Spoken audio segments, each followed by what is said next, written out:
Book Boys 2! Book Boys 2! It's time. Book Boys. Book Boys, it's time, lads. It is a fairly cold November evening. It is. It's getting chilly. We have tea again. We have tea. It was like 2 degrees last night. Really? Yeah, I thought it was going to snow. It's getting bad, man. Snow's on the mountains. Yes. Speaking of mountains... Nice. Today we're looking at Thus Spoke Zarathustra by Nietzsche. And this will be a podcast for everyone and no one. Wow. Probably no one. Probably no one. Yeah, so the subtitle of the book is A Book for Everyone and No One, which often, people interpret this as, like, you can get anything you want from the book. Like, if a right-wing person looks at this, he will get his answers, and if a left-wing person looks at this, he will get his answers. I must say, I do disagree. Okay. I think there is a lot of room for interpretation, because, this book is like a fucking fever dream. But there is definitely a canon reading for some of the chapters. Yeah, I think I generally agree. Like, there are very explicit statements for love of humanity against nihilism, and so on, right? Yeah. Let's not get ahead of ourselves. Okay. So according to the introduction of this edition I have, this book was written during an intellectual crisis for Nietzsche, and it kind of takes... It's a piece of fiction, essentially, which is nothing he's written before, I don't think. Yeah, I guess it's technically a novel. Yeah. And it has a kind of... it has a story. It has like there's like progression in this story, but it basically is composed of a load of dialogues spoken by the protagonist, who is Zarathustra. Yeah. And I don't know, I guess we can kind of interpret this as like, it's really sort of like, I don't know, it feels like where Nietzsche is at. Like, if you want to check up on him, you just read this book. Yeah. This shit has layers. Yes, it does. I think Nietzsche said this is like the deepest book, and it's his gift to the world, or something to that extent, right? It's very dense, yeah.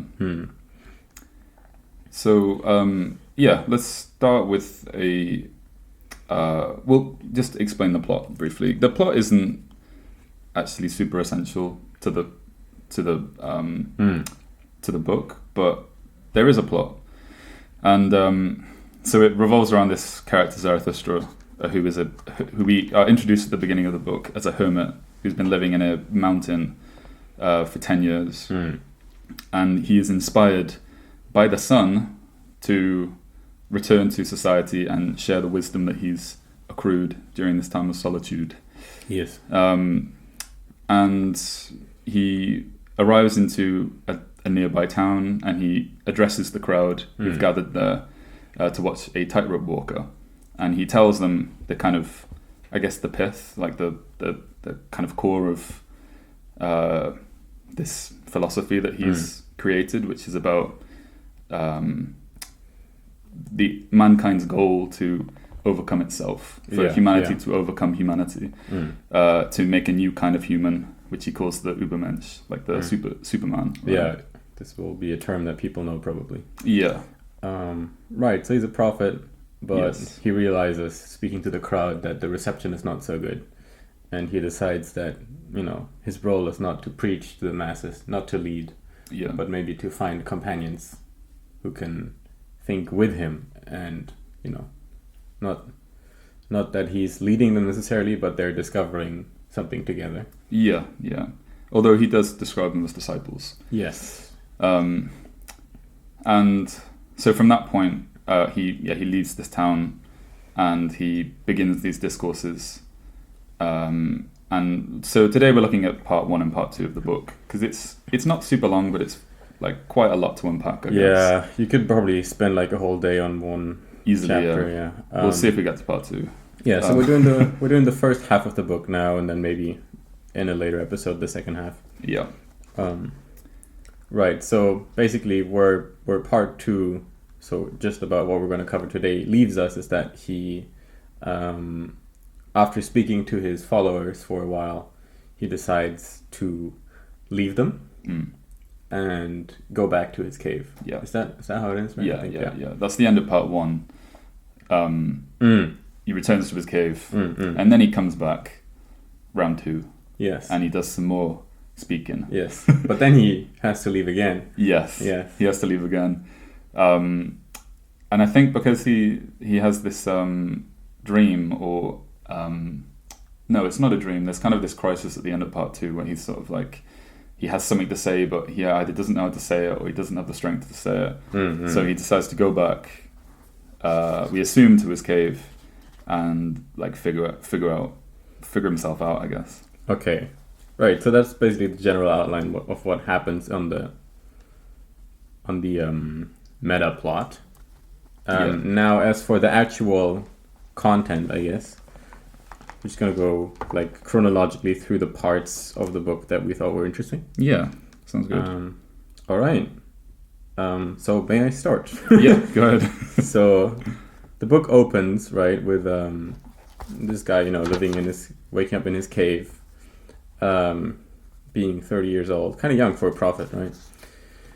And after this kind of Buddhist almost isolation, we also had it in Christianity, I think, for a while. But of 10 years of isolation, he decides that it's time to go to the people and speak to them and share his wisdom. What I thought really interesting right from the get-go, and this is like within the first paragraph, is how he addresses the sun. So usually in this kind of in the scientific worldview, but also I guess in like a Christian sense, we have the sun. It's like or even in older mythology, the sun is kind of a godly entity, and obviously we know now that the earth revolves around the sun and so on. But Zarathustra addresses the sun as in kind of an entity that's dependent on him. He's like, oh, I pity you. That what does it actually say? See, this is the thing. I have the German version. This is gonna make things tricky. 1 second.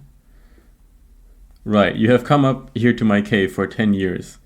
You would have grown weary of your light and of this journey without me, my eagle and my serpent. But we waited for you every morning, took from you your superfluity, and blessed you for it.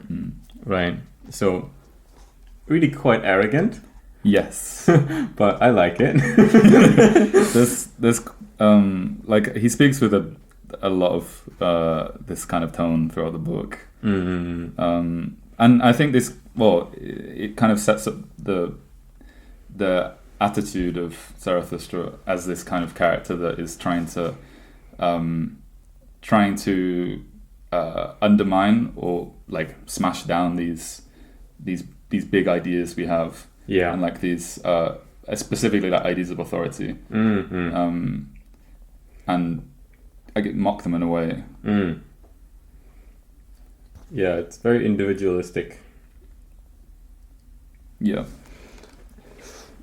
All right. So what have you memoed? Where should we go from here? The book is so goddamn dense. Well, he goes into the town, I guess. Yeah, he goes into the town.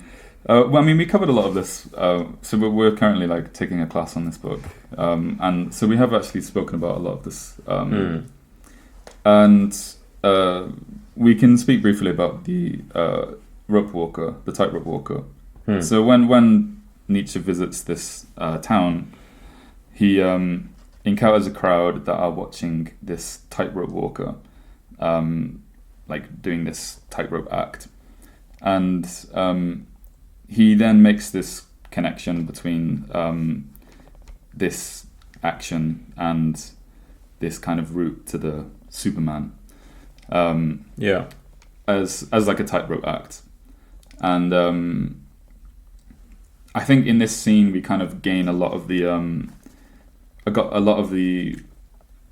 I guess parameters of what this Übermensch ideal is. Yeah. We learn that this is like less of an action, and more of like it's less of an action with a definitive goal and more of a process and like a general kind of life philosophy of and we hear it a lot, the idea of like living dangerously, for example, and having this course which is individual to yourself. Yeah. So right when he talks to the crowd, they seem to like be like, "Who the fuck are you? Like, we already have values. Yeah. We have a religion or whatever. So like, who are you to like talk so arrogantly about what we should do?" And it's kind of the tightrope walker is like, I guess, the only one who's daring enough to, like, in a literal sense, to, you know, try to attempt something greater. And this is a passage that I marked in my book. Is what is great in a man is that he is a bridge, not a goal. What can be loved in a man is that he is a going across and a going down. So we're not talking, like, he doesn't name the concept of the Übermensch just yet, but this is a common theme where we have a kind of contradiction that's kind of linguistically playful as well. It's a going across and a going down. Like the dawn of the Übermensch, the new goal that we should try to achieve, it's a going down and going across. Like, you're aiming up, but you're like going down. And what do you think he means by going down? Well, I think it's the going man is going down. Right. So in order for the Übermensch to rise, I guess man has to fall. Right. And in the same sense, the tightrope walker also falls and dies. Yeah. So we have a lot of this kind of, in a way, contradictory, but still making sense imagery in this book, where, you know, the idea that is kind of emphasized is that the tightrope walker, for attempting to cross the rope, is doing something daring and something noble, and this is good, but he falls and dies. So in a sense, you could say, well, the moral of the story is don't attempt something daring and good. Yeah. And I mean, we also have, like, we find out at this point, like, what does Zarathustra feel about these people? And, like, he lays out, like, I love him, I love the person who does this, I love the person who lives for knowledge, I love him who works and invents and may build a house for the Superman. Talks about virtue, talks about people being, like, great despisers. And yeah, I feel like this kind of, like, sets up a lot of the book, a lot of the following chapters. And yeah, he begins this whole thing, like, he loves humanity, which is, like, quite significant, considering, like, the I wouldn't necessarily, like, say it's anti-religious, this book, but, like, or, like, anti-religion as a concept, but, like, the basis of his I don't know, his goals are, he bases his goals in humanity, right?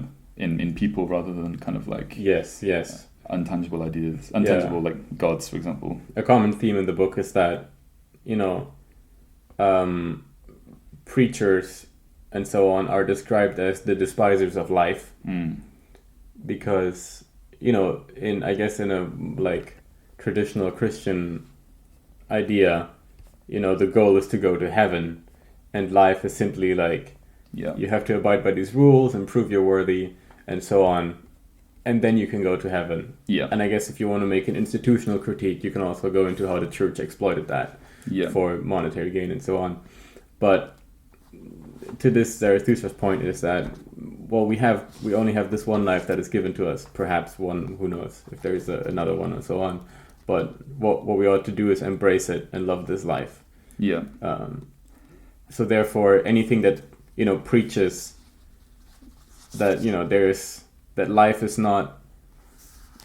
on earth is not the goal, but, you know, instead, so there's some greater goal, and life on earth is simply, I don't know, like a test phase Exactly. that is like equated to despising life, right? And also, basing your morals, basing your actions on the belief that doing these actions will benefit you in when you die, and also basing your actions on rules that have been prescribed for you, rather than figuring out your own kind of moral system, I guess. That has some connection. But what you're saying reminds me of the section of chastity, which is a little bit into part 1. Yeah.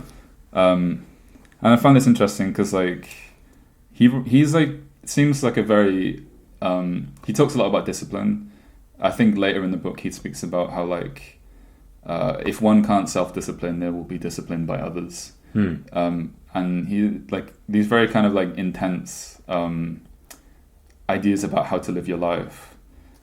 And this chastity chapter surprised me because he wasn't nearly as like, how do I say? There's this weird kind of like you can feel this kind of like pleasure principle sort of thing. This like not against pleasure for the sake of it philosophy, which he like holds here. And so he talks about like he says to those to whom chastity is difficult should be dissuaded from it, lest it become the way to hell, that is, to filth and lust of the soul. So like whereas you would maybe imagine that like the road to overcoming yourself would be to overcoming like submitting to things that harm you, pleasures that harm you. Instead he's saying that like by being too chaste and by being too restrictive of these pleasures, you can create a new kind of harm, which harms you more deeply maybe, and can be like pathological. So like there's this like kind of a lot of nuance to this philosophy. And it reminds me quite a bit of like John Stuart Mill as well, this kind of thing. And there are some connections between Nietzsche and utilitarianism and Epicurus as well, which I know very little about, but something that I was reading. And he's not entirely against this like hedonistic philosophy. I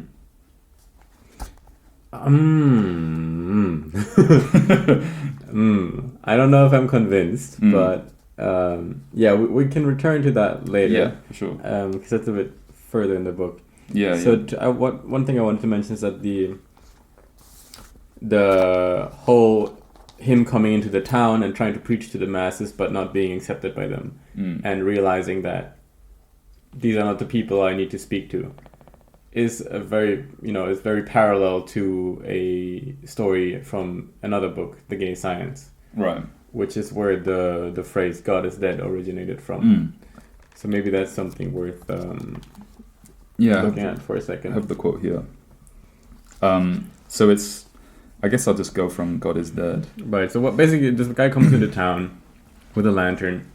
He looks kind of crazy, and he starts preaching to the people. Right? Yeah, he's talking about I'm looking for God, and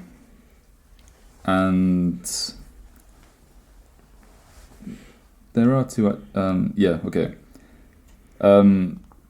It's a pretty long passage, but I'll just read a little bit of it. So, God is dead, God remains dead, and we have killed him. How shall we, the murderers of all murderers, console ourselves? That which was holiest and mightiest of all that the world has yet possessed has bled to death under our knives. Who will wipe this blood off us? With what water could we purify ourselves? What festivals of atonement, what sacred games shall we need to invent? We can basically leave it there. Yeah. So this is, people probably know the phrase "God is dead." Yeah. Which is just by stating that sentence by itself, it's almost already like wickedly taken out of context. Yeah. Because the full phrase should be God is dead and we can't wash away his blood. Something like that. It's not a triumphant nihilistic we did it! God is dead. It's more like God is dead. How do we create value for ourselves? How do we create meaning for ourselves? Yeah. Like we killed God. We can't go back. And by the way, Nietzsche is not an advert of Christianity. He wrote the Antichrist, so he is definitely not saying that we should go back to God. But he's also not like a triumphant atheist, right? Yeah. Yeah, for sure. I mean, this whole book is about a preacher. And what I found my biggest kind of like difficulty with the kind of Zarathustra philosophy is that there is still no kind of like reason given to live. Yeah. In like a very simple sense.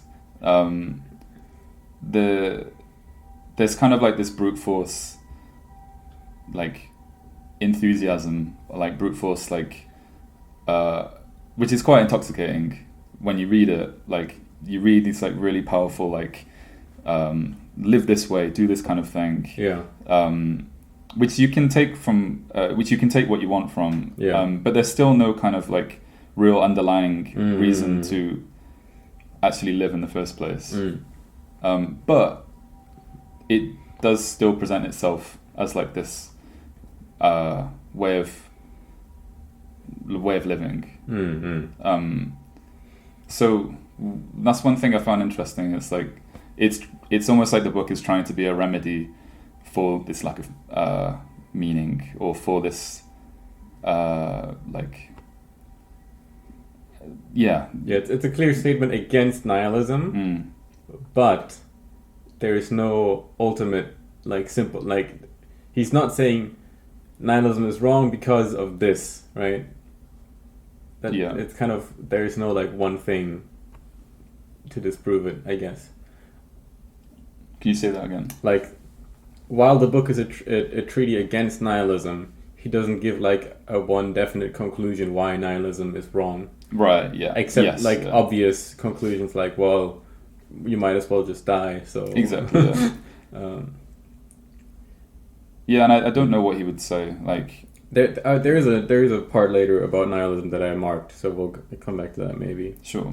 But yeah, this whole idea, and again, the story is not from Zarathustra but the gay science, but this whole idea of killing God, we also have to think about the historical period here. So the church is losing influence in the populace. We have this is before the rise of authoritarian states, which kind of took the role of religion later in a sense, and which is also what Nietzsche is warning about in this book quite clearly. And that's kind of a amazing thing to like prophesize 50 years earlier.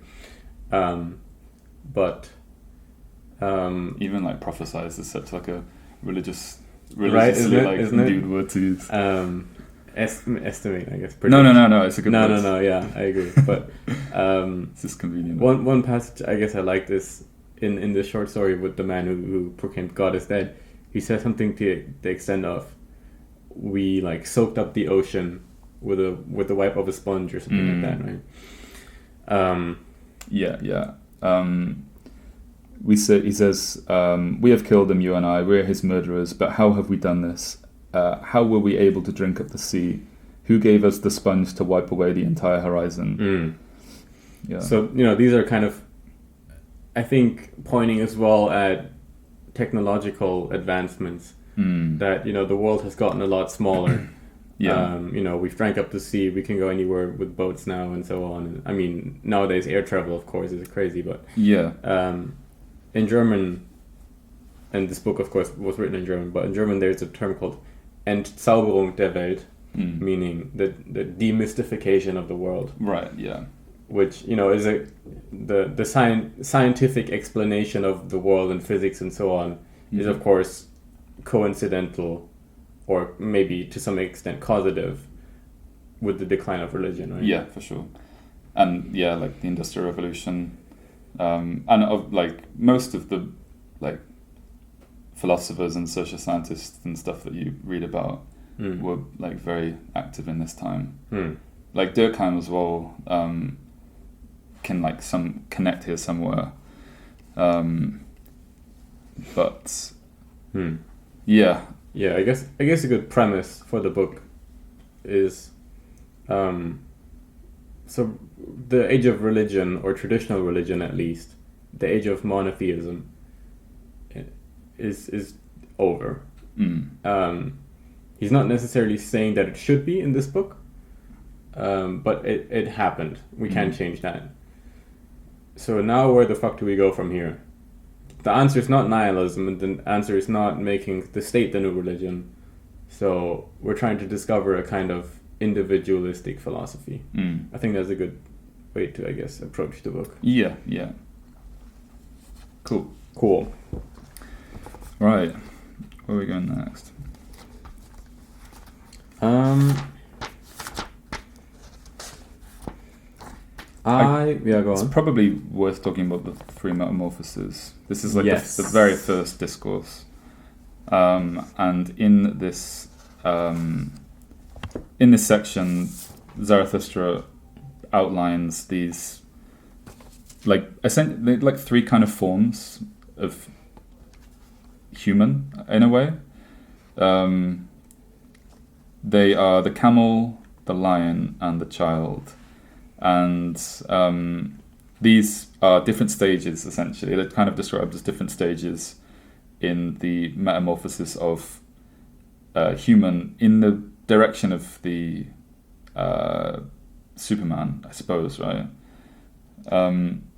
The camel is like this, described as this like unquestioning kind of pack horse, or it's not described actually, but we kind of imagine it as this like unquestioning animal which is commanded,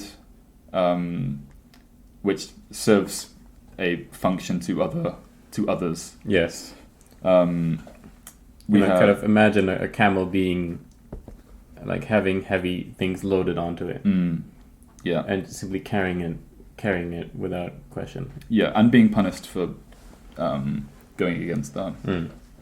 And then we have the lion, which I guess we can imagine is like it's free.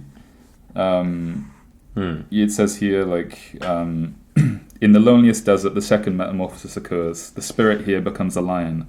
It wants to capture freedom and be lord in its own desert. And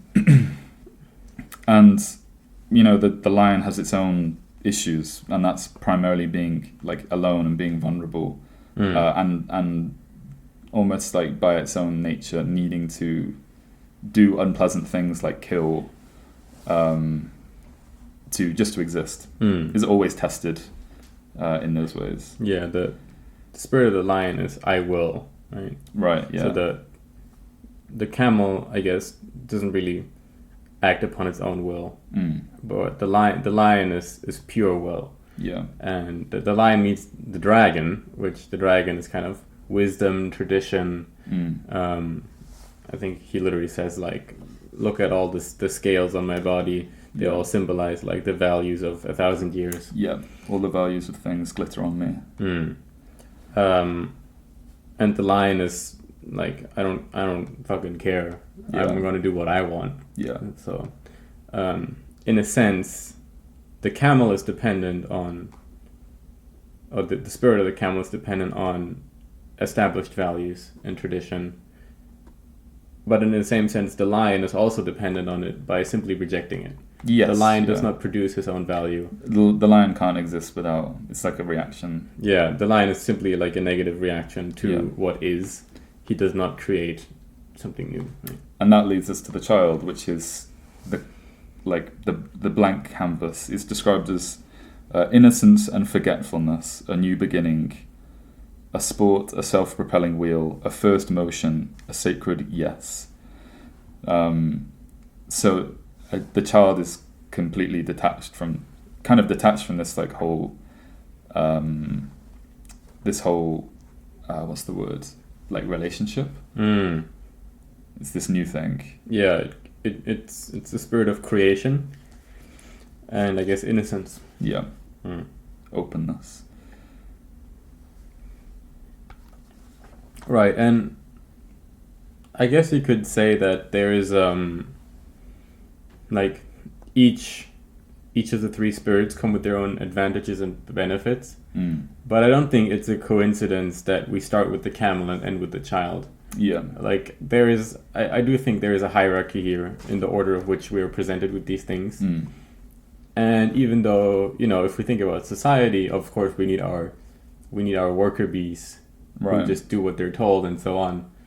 But I do think that Nietzsche's kind of saying here, well, sure, but that's the lowest form of the spirit.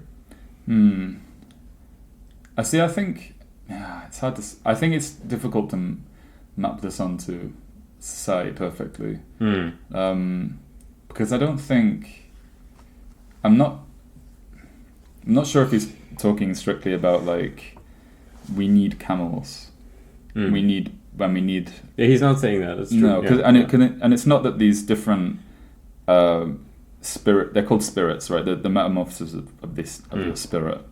It's not that there is a hierarchy in terms of the children ruling the lions who rule the camels. It's more. It's like an individual thing, right? And I don't mean a hierarchy in the sense of controlling or ruling others, but more like. I think Nietzsche seems to indicate that the child is something or has certain qualities that is worth aiming for. Yeah, I agree with that for sure. And I mean, yeah, like when we think of the lion, as you said, is like the I will. I remember when we spoke about this before, you came up with a really good point. It's like, when does the camel become the lion? You said the camel becomes the lion when the camel says no. Right. Which is like a really like interesting way of thinking about it. It's a good point. And that's like the moment where the camel exerts its will. It immediately becomes this lion. Yeah, because the lion is defined as the existence which denies. Yes. So as soon as the camel denies what is, it becomes a lion. Yeah. And the metamorphosis between the lion and the child seems much more like vague. It's really like, I don't know.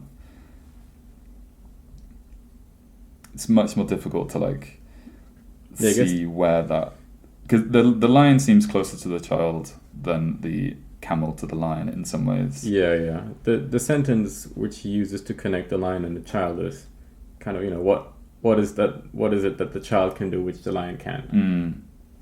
Creation and so on. Why should the lion become a child? Yeah. Okay. Yeah, this is certainly one of the key passages of this book. Yeah. Cool. All right. Okay, I have something about the immediate next chapter that I wanted to bring up. Oh yeah. Which is it's the chairs of virtue. Right. Von den Lehrstühlen der Tugend. By the way, I haven't read the English translation, but for people who can, I really do recommend just engaging with the German version as well, because it's so, like, I've never thought of the German language as deep or beautiful ever until I read this book, and it like really moved me in a quite, like, I don't know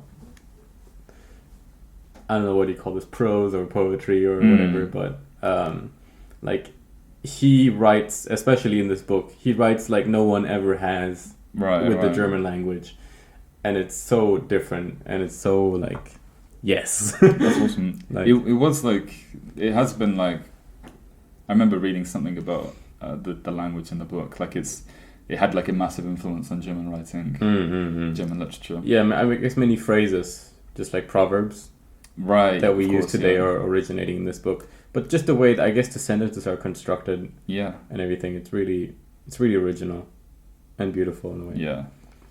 Okay, so of the chairs of virtue, there is this passage. Now I'm gonna have to find this in your book because, I guess it should be.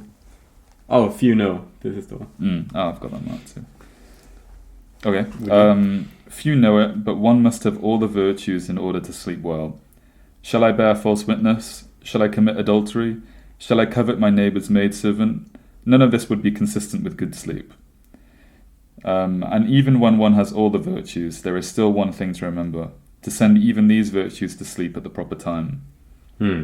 So what I gathered from this is that, we're on this quest in this book to discover virtues, or to discover the Übermensch, who is, well, hard to define, but I guess we could say the man who creates his own virtue in a kind of oversimplified sense. So, we're trying to discover virtues, or the nature of what is a virtue. And what he's saying with this metaphor of, if your virtues, you sleep well. And I guess in the English it doesn't come through quite as passive aggressive as in the German. But to me, it kind of sounds like if you're being virtuous, to accommodate your conscience, right? To be able to sleep well at night. Like if you're acting virtuous so that you won't have regrets, so that you can sleep well at night, so that your conscience won't bother you. That's not really virtuous, is it? That's just kind of like selfishly trying to protect yourself. Yeah. And that, a real virtue should be maybe something that could be defined as objectively good. And so, many people criticize, and I think this is even something that our boy, Jordan Peterson, has said, that one of Nietzsche's failures is that he doesn't account for the fact that humans have a conscience. So even if there is kind of this Übermensch, so, if we try to, you can't just make your own virtues, because you have a conscience that is to some extent biological. And, it doesn't matter what culture you grew up in or whatever. Like, if you kill someone, we are basically biologically programmed to feel bad about it in some way. And you see this in children, right? If, like, they squish a bug or something, they start crying. That there are certain, like, biologically rooted, conscience issues that prevent us from really creating an objective system of virtue. I don't think Nietzsche fails to address this. I think he addresses this in this passage. Right. By saying that, you may think what you're doing is right. So, not commit adultery, don't lie, and so on. These are things that he probably thinks are virtuous. But if the reason for doing them is simply to protect your own conscience, then you're not actually acting virtuous. Yeah. So I think, where to begin? There's a lot to talk about here. The idea of, like, good sleep suggests that there's, like, this kind of natural connection between, like, your actions and, like, your conscience. Like, you do something and you it's like deep down whether you've done something good or bad. So, like, in some ways I read this as, like, kind of a bit, I think, if, like, by that reading I find it kind of a little bit short-sighted, because you can't guarantee that your conscience will by virtue of it being your conscience, you don't really know what is shaping it. And the whole idea of, like, trying to question religious teachings is to, like, question this conscience that you have, or question this voice which might keep you up at night. And so that's, like, one thing. As well, like, the idea of, like, bearing false witness, committing adultery, these are all, like, terms that we have to describe behaviors, and they're all, like, they're rules that are like obeyed, or they are rules, right? But like, I think, like, the real virtuous behavior is not necessarily something that you can write down as a rule, but is rather, like, responds to very complex situations. Like, we talk about lying, like, we have, like, the classic example of, like, it might be bad to lie as a rule, but like tell the truth, or at least don't lie. Oh no, but I mean, just like when if like telling the truth means that like someone kills your mum or something, you're probably gonna lie in that situation. Right, yeah. You have to weigh up these different things. So, like in some ways, I find I don't know. Maybe I'm misreading this like section a bit, but I disagree with the idea that like values are entirely or like our conscience can be a reliable like source for our values, right? yes, and I think actually that's what he's trying to say. Like in a way, to discover the Übermensch means to even overcome your conscience. Right. Yeah. It's also interesting that he talks about sleep, because like we hear like all these like commandments, like not lying, not committing adultery, and sleep is like this metaphor for death. A good sleep is like going to heaven, and something that you said before is kind of there's associations that what you do at night is kind of the devices, Yeah, that also for sure. Yeah, we associate the night with this kind of space where where things happen that are often sinful, and you can almost imagine like going to sleep as a means of avoiding facing that. If that makes sense. Like, this is not to do with like it doesn't have anything to do with virtues or anything. But have you ever heard of sleep for dinner? No. Sleep for dinner is when you're too like if you have no money to buy enough food, you just have sleep for dinner. Yeah. You just go to sleep. And this has nothing to do with like values, but like it's a similar kind of thing. Like in order to not have to confront something, you just go to sleep. I thought for a second there I was going to relapse to the argument that I had yesterday with someone about whether you actually get fat when you eat late at night. Which you don't. Okay. Thanks. I'm glad to hear that. All right. There are also, what is it, number 10? Yeah, 10 fits of laughter, 10 reconciliations, 10 truths.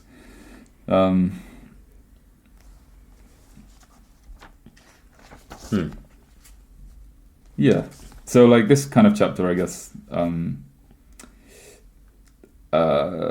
introduces this idea that we should be doing the right thing for also the right reasons. Yeah. I agree. Which is utilitarian as well, right? Before we go on, do you want to have a cheeky drink? Yeah, let's do it. All right. Cool. We will be back after a short drink break. Intermission. Whatever. Boys.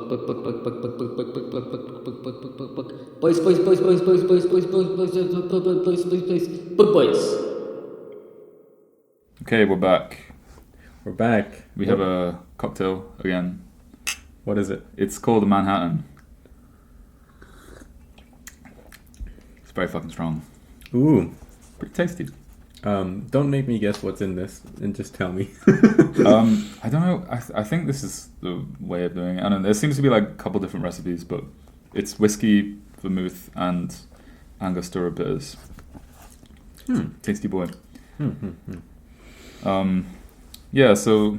Okay. Let's get back into it. Yes. So we still have a couple more chapters to talk about from part 1, and then we'll move on to part 2 with a couple more chapters. This is how we do it. This is how we do it. So what is it called in English? The Preachers of Death, something like that? Yes. The Preachers of Death. Where is it? Yeah. It's quite a significant chapter. So, I guess one question that I have to begin with is, the Preachers of Death, are they Christians? Or are they nihilists? Because the passage starts with the sentence... There are preachers of death, and the earth is full of those to whom departure from life must be preached. So I think, like, in one sense, this departure from life idea that was discussed quite a bit. It's discussed in two ways. It's discussed in the sense of nihilism, and it's discussed in the sense of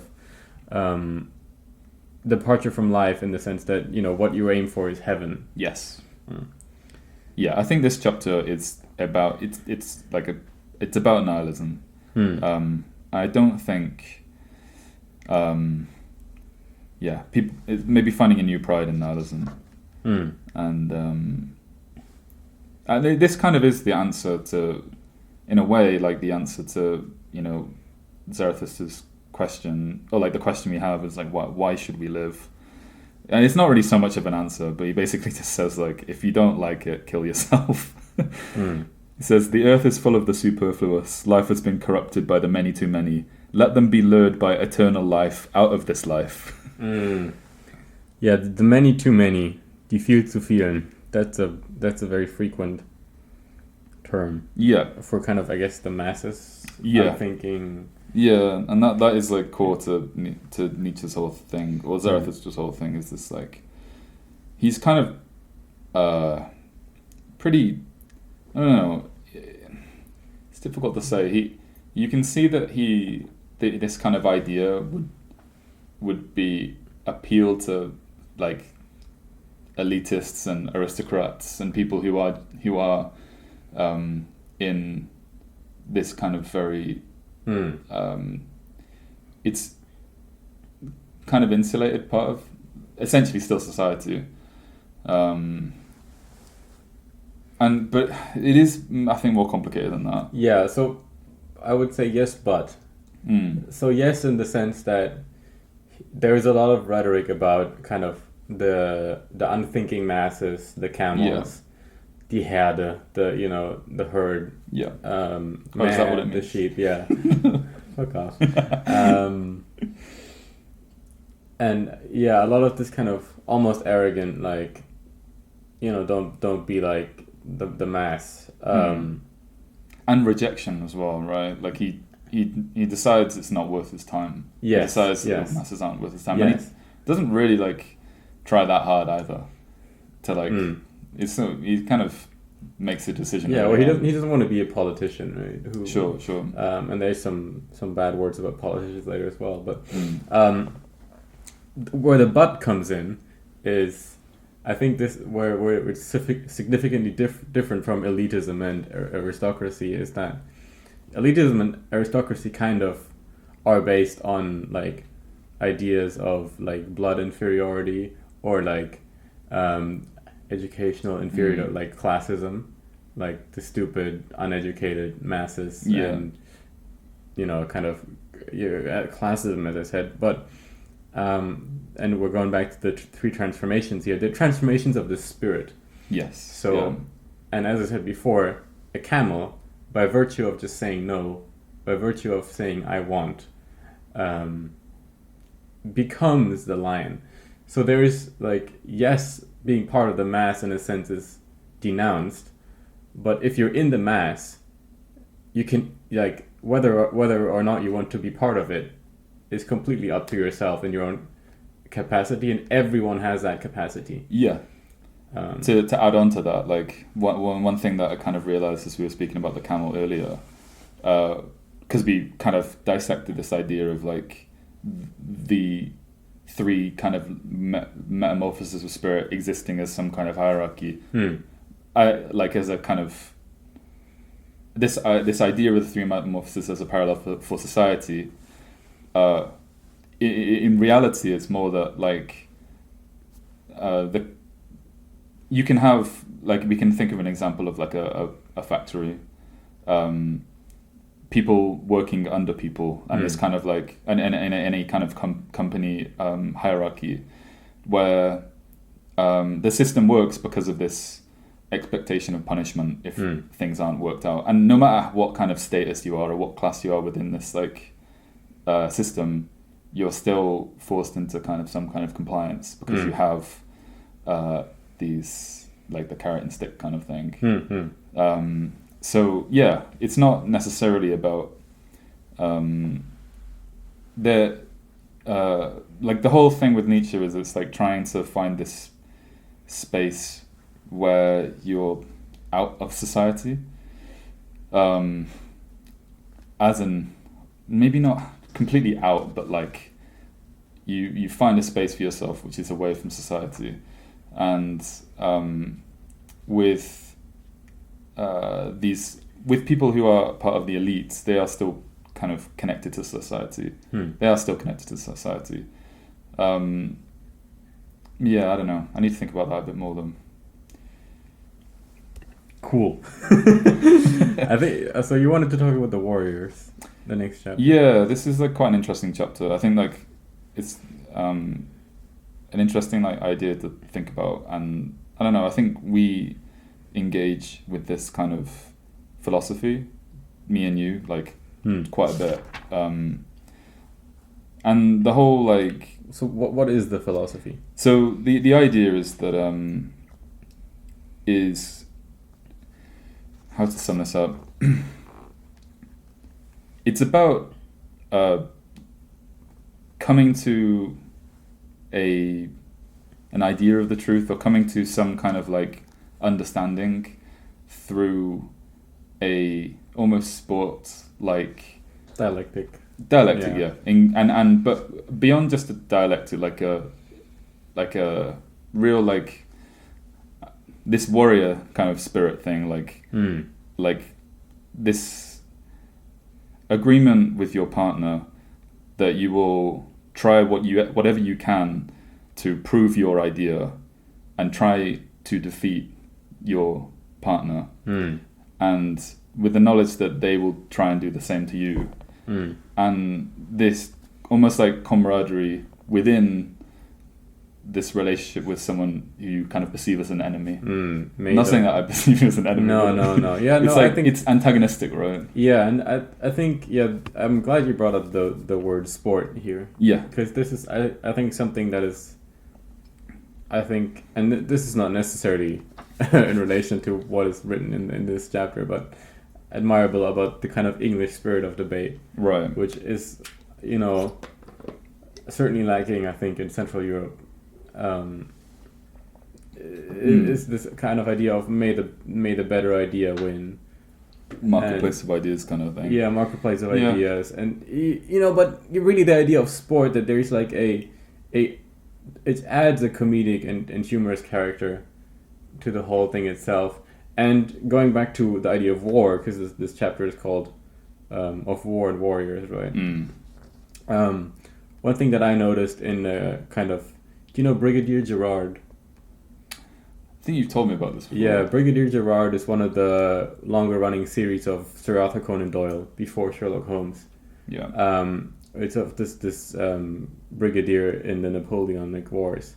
And kind of the way war is described, like very, very different from obviously the horrors of like chemical weapons in World War One and so on, is that, you have the British and the French and they're at war, but there is definitely this idea of sport. Right. Yeah. And, you have, of course, killings and all these horrible things, but there is almost a humorous element to it, which I'm not saying is good in the sense of an actual war. Yeah. But yeah, it's the same kind of attitude in debate, right? I totally get what you're saying. I think it's actually kind of interesting because like this idea of I'm like, as you say, obviously, like war is horrible, and I don't. It almost seems kind of weird that he would frame things in this sort of way, because of the idea that war as sport is kind of like almost like an elite myth in a way.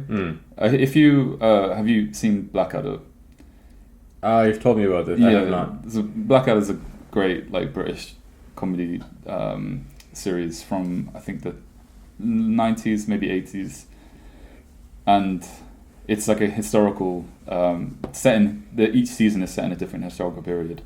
And I remember one scene from one of the seasons where I think it's like a king or maybe like a quite high-ranking like knight, comes back from war, who hasn't actually fought at all, but the scribe approaches him, and the knight tells him of all the people that he killed. The idea is like, obviously this like him being in an elite position allows him to record his idea of war, record his killings, and like this idea of like war as sport is still kind of situated in this sort of like, I don't know, elite like elite like space. And so which is something that I think Zarathustra would be trying to like, would be skeptical of in the first place.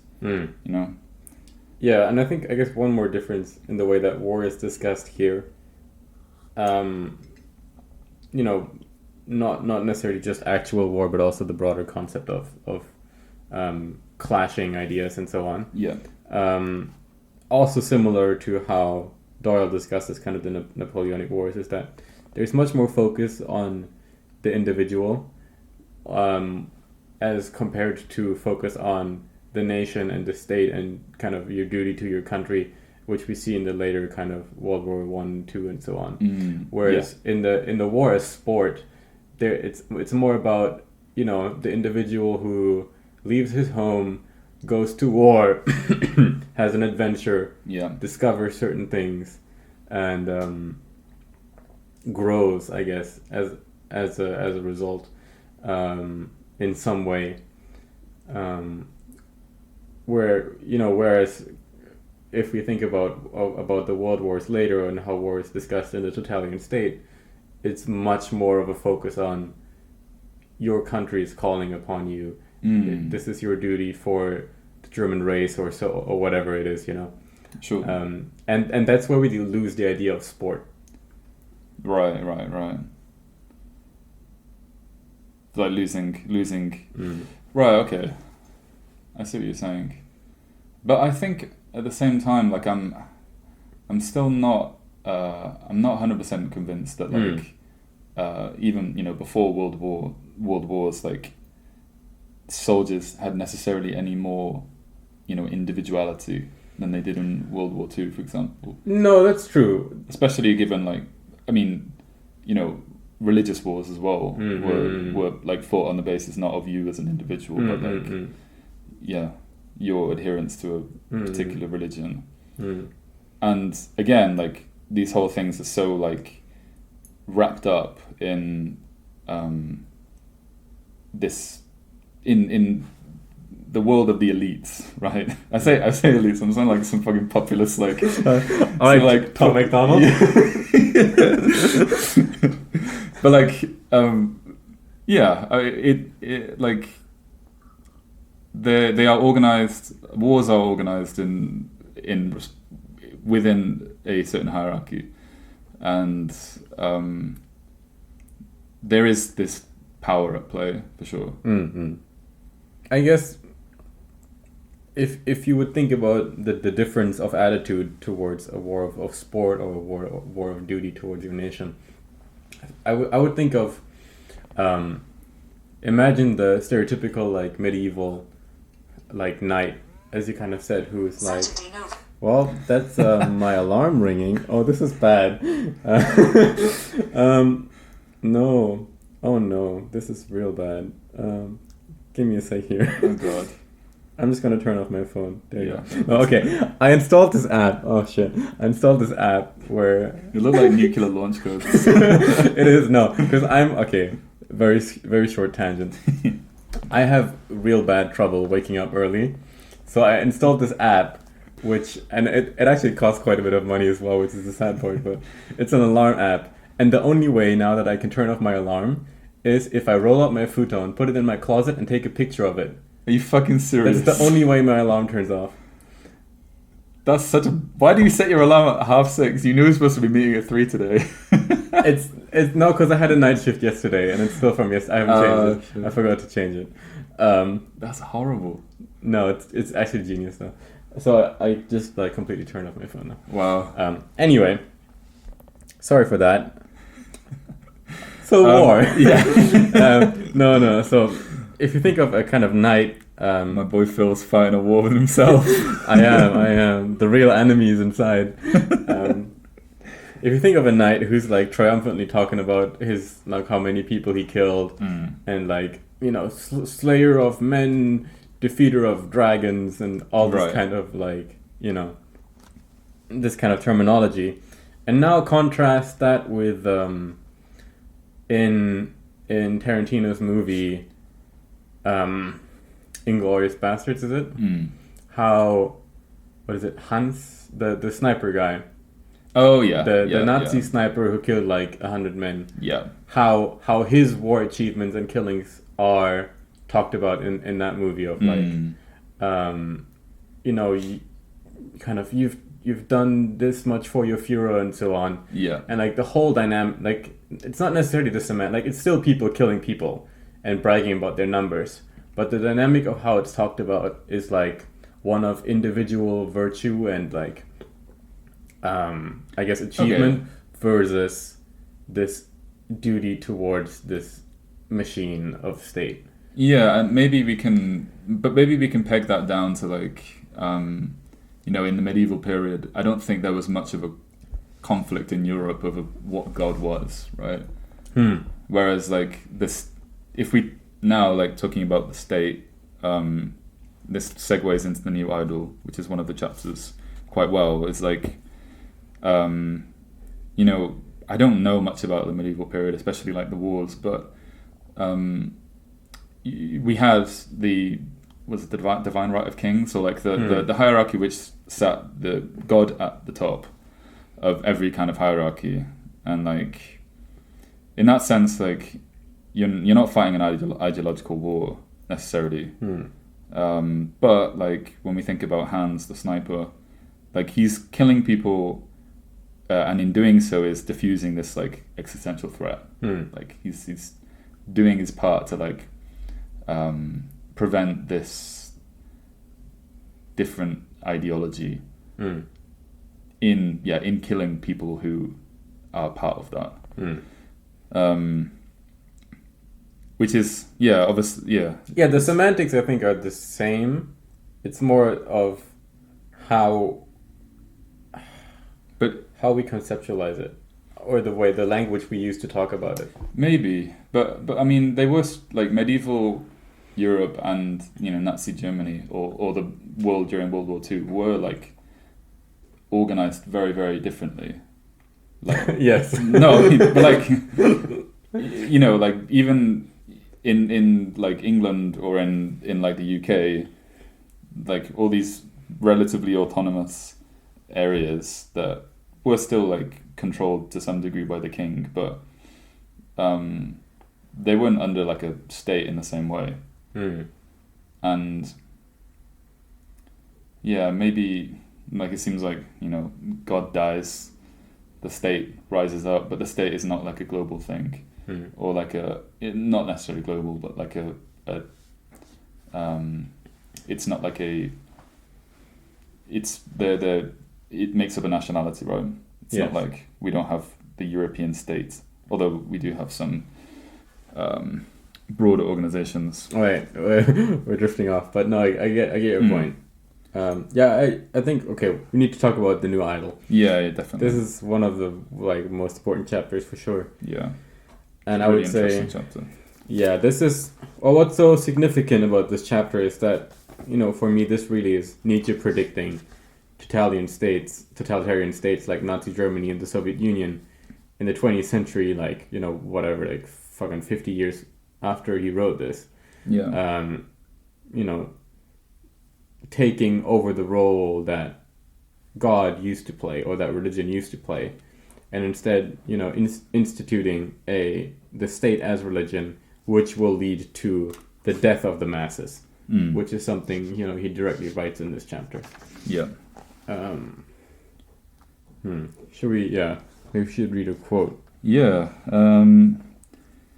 It's difficult to really know where to go with this, to be honest. There's a lot of like interesting points here. It's like, I don't want to rush in too quickly, actually.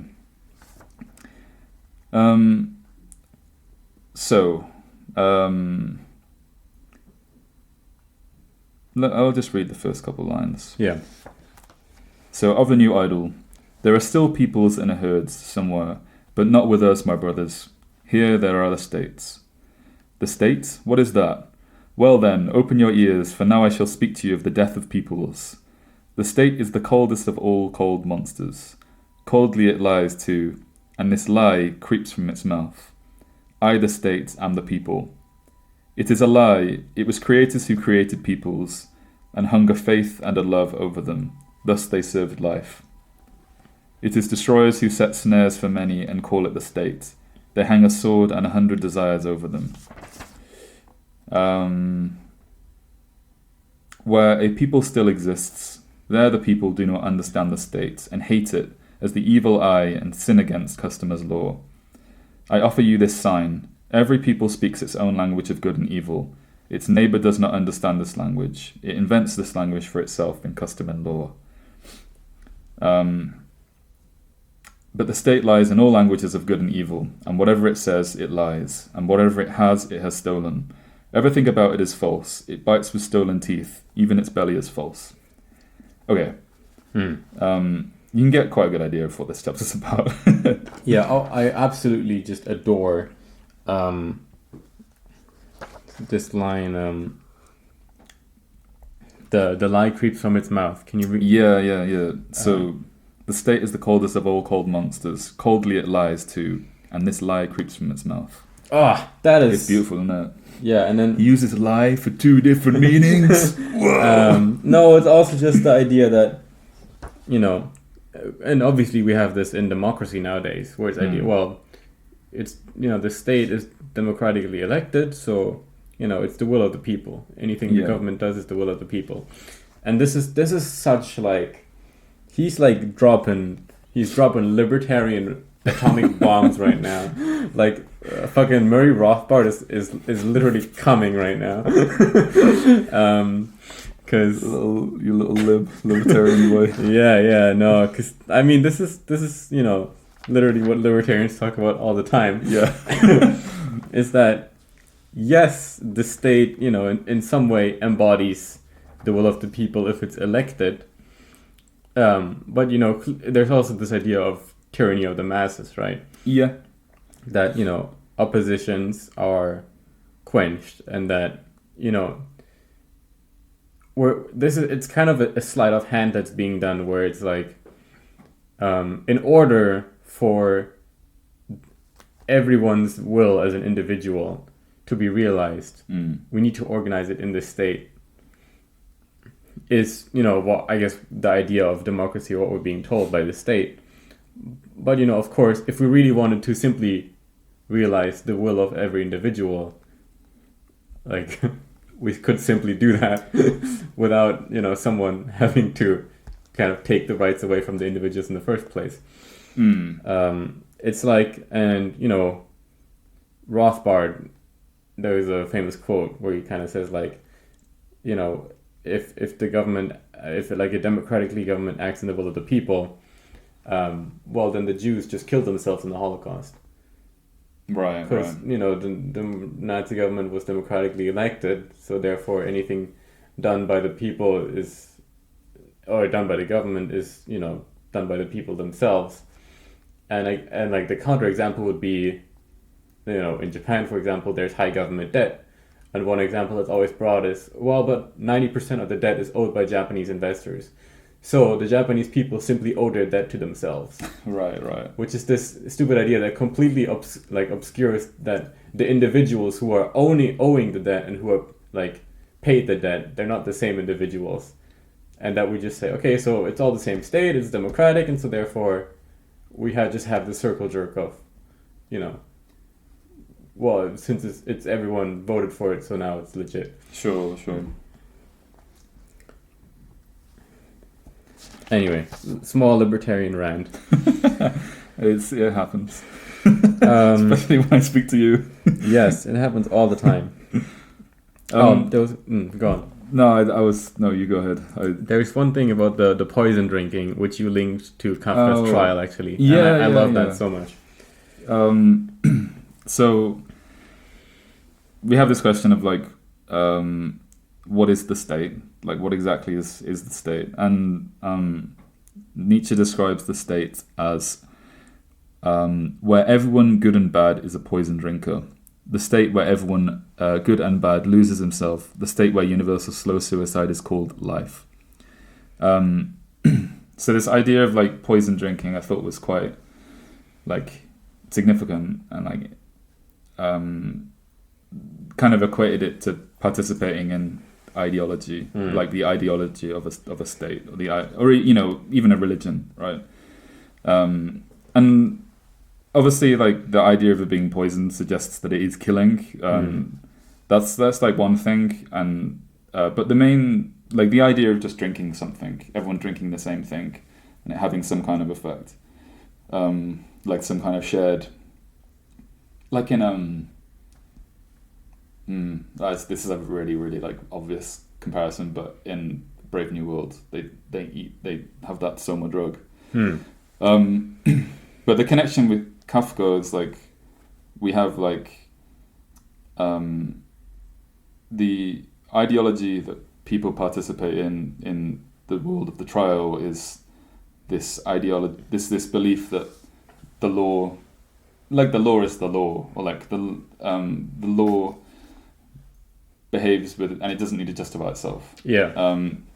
And when you don't drink that like Kool-Aid, you like become an inconvenience. And obviously in the case of the trial, it means that our boy dies.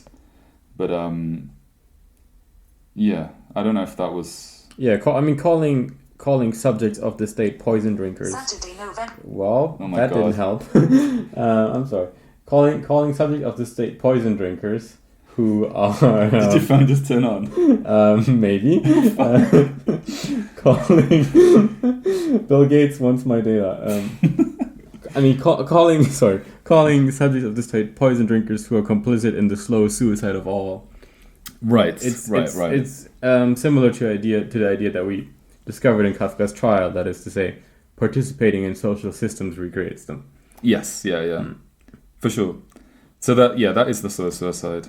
And like it's that's at least in the case when things are bad, right? But it's not impossible that there are... God, I know if I'm like too, you're just gonna beat me down if I say that there are positive social systems. But like, no, I wouldn't say that. But you wouldn't say that there are positive social systems. Or no, I beat me wouldn't. down? I wouldn't beat you down. Okay, cool. Well, thank you. I'll raise an eyebrow. But like the idea that the state is a powerful tool, right? And as a tool, it can be used to the benefit of people, and is not just a how do I say? Well, it's not just detrimental, right? And this is like where the whole trade-off thing happens. I don't know where I'm going with this now, actually. One passage that I really like is with the newspapers. Newspapers. Which one is that? The media. Yeah. So look at all these superfluous people. They are always ill. They vomit their bile and call it a newspaper. They devour one another and can't even digest themselves. Yeah, just that passage, like, it's like if you... The media, bro. The media, fake news. No, but no, seriously, if you look at like what happened to the New York Times and shit recently, right? There's not much depth to it, I guess. What I'm trying to say, but you don't say. It just, this one hit home. Yeah, I mean, but it also like makes sense. You know, like when we think about like Lenin as well, like he like rose to power through a newspaper. Now, which is weird. Like, it's weirdly like prophetic. And that was like where the activity began for Lenin. And we know, like, media is essentially it's really, really close to ideology. Right. And even just like we say, like accepting the basic premises of certain things is participating in these ideologies as well.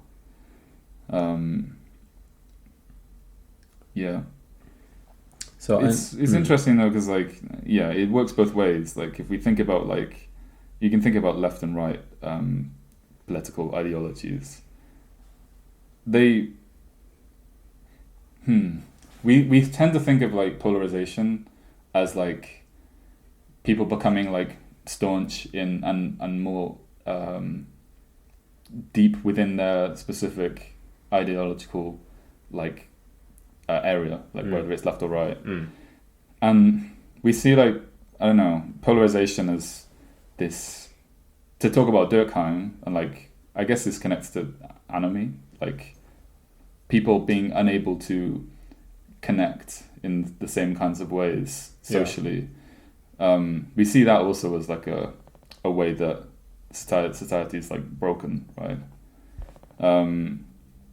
So it's not just the idea. It's not just that the state has this mono ideology, but it's kind of different. It's not just there is this universal state thing. We all have a nationality, for example. Yeah. But even within that, there are these kind of sub ideologies, which are kind of competing, and in a way as well are I don't know, playing off each other. Hard to really. Do you know what I'm saying? Do you understand me? I'm not sure. Okay, I'll try and explain this better. So, Nietzsche describes the state as we interpret this as him describing the state as a place where people participate in a kind of ideology. And they have a collective belief, a collective understanding of something, which is generally that the state is this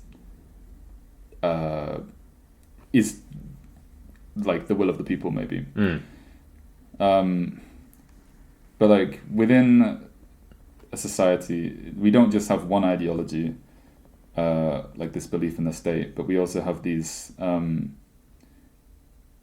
ideologies about what we want the state to be, which fall into these political categories of left and right. Yes. And I mean, left and right is quite simplistic, especially because I'm talking to a libertarian. But I don't know. I'm not sure where I'm going with this. But there's something there. There is something there, honestly. Just can't really articulate it. The state doesn't simply lead to the death. It's it doesn't just begin with the state. People lose their individuality within their own ideologies, within a broader ideology. If that makes sense. We can lose our individuality within a broader society, but we can also lose our individuality as part of a niche ideological group. And by lose your individuality, what are you? Well, this is kind of what he's describing, right?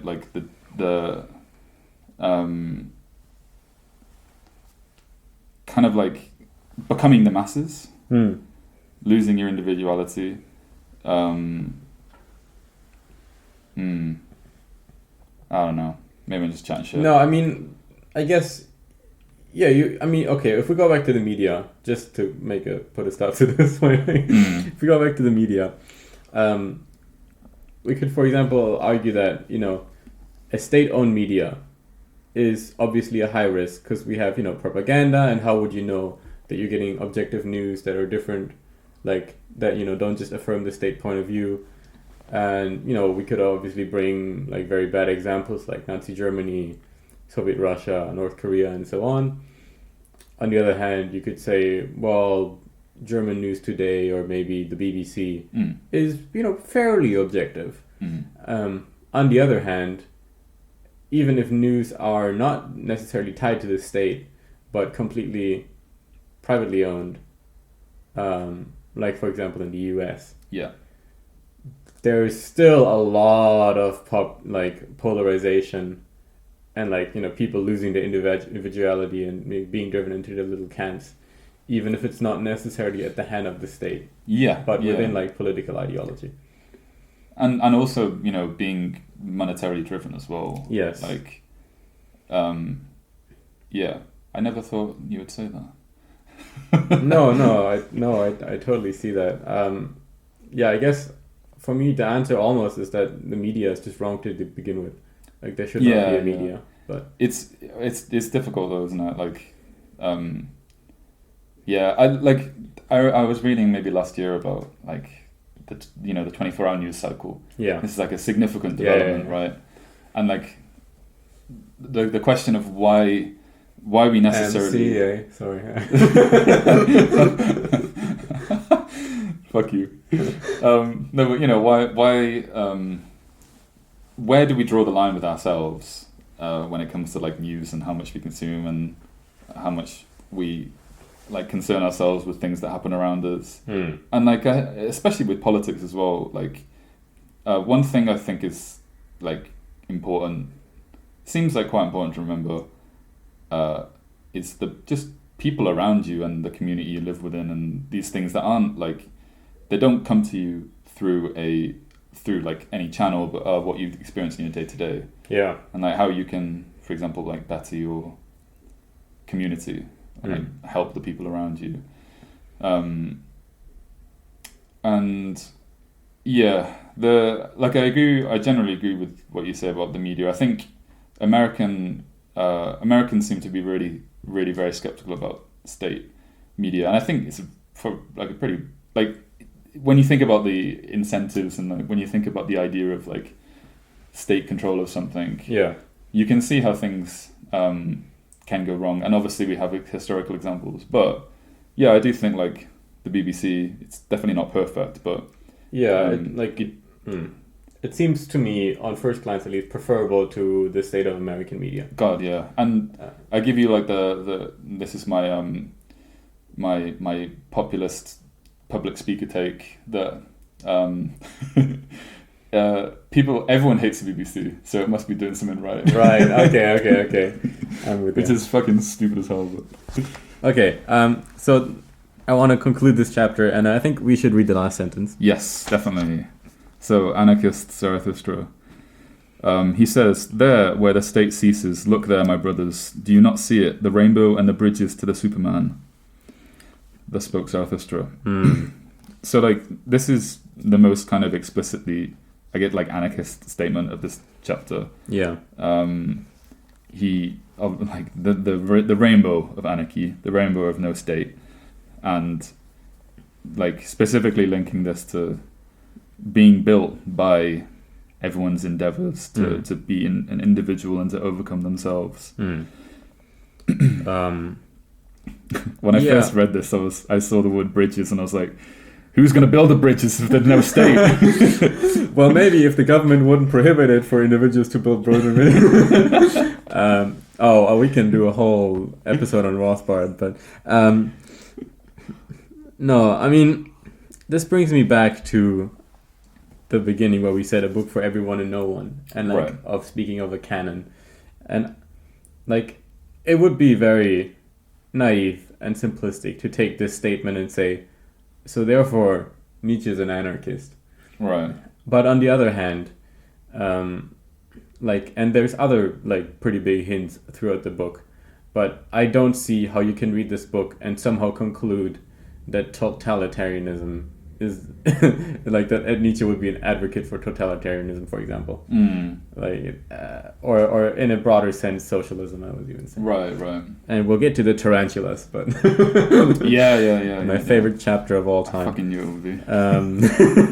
But not just yet. Okay, but we can go to part 2 now, I think. Unless there's anything else you want to talk about. Yeah, I mean, we talked about chastity. talked about chastity.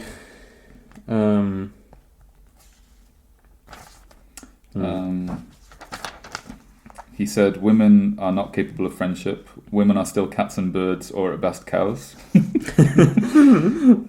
Good, classic bit of literature there. Oh, but the men don't get off easy in this book either. No, I know. They don't. Yeah, I mean, he's not advertising for chastity necessarily. Oh, that wasn't also in the chastity section. Oh, okay. That was in another. But in the chastity section, we have he's both critiquing meaningless sex, but he's also critiquing chastity. Yes. Yeah. So yeah, It's a weirdly like sympathetic point of view. I feel like it feels like something I wouldn't expect. Like reading through this, I was kind of surprised by this chapter. Like he says, yeah. I mean, I read the quote earlier, but the person, those to whom chastity is difficult should be dissuaded from it, lest it become the way to hell. That is to filth and lust of the soul. Like there is this like. Again, it's not like dogmatic, right? It's like, but it only works through like real honesty. Yeah, that makes sense. Can you read the second sentence of the chapter? Yes. Is it not better to fall into the hands of a murderer than into the dreams of a lustful woman? ? Like from me,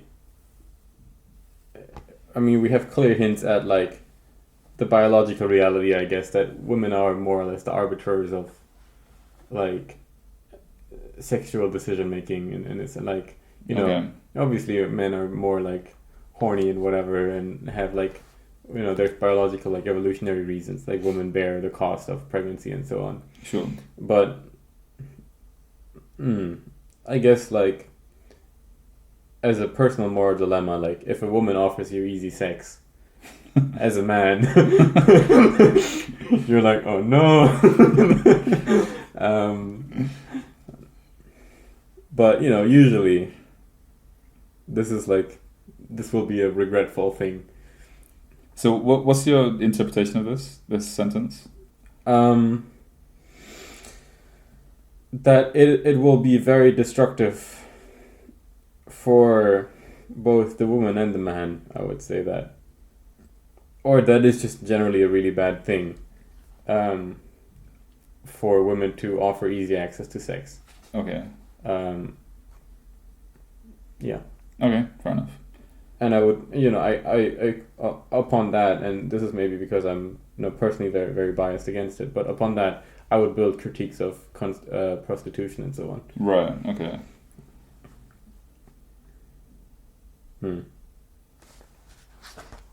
I guess way it's to not... kill the vibe. Yeah. I guess your afternoon plans have changed. I feel really awkward this evening, man. Thinking about Nietzsche at the cell planet. Kafka's already there. Wow. Don't throw a man under the bus like that. He spent a lot of his time in Brussels, apparently. Yeah, anyway, I think it's talking about like, it's making this distinction between, if I were to look at this, I don't know, I would say like, trying to make this distinction between pleasure as something that's like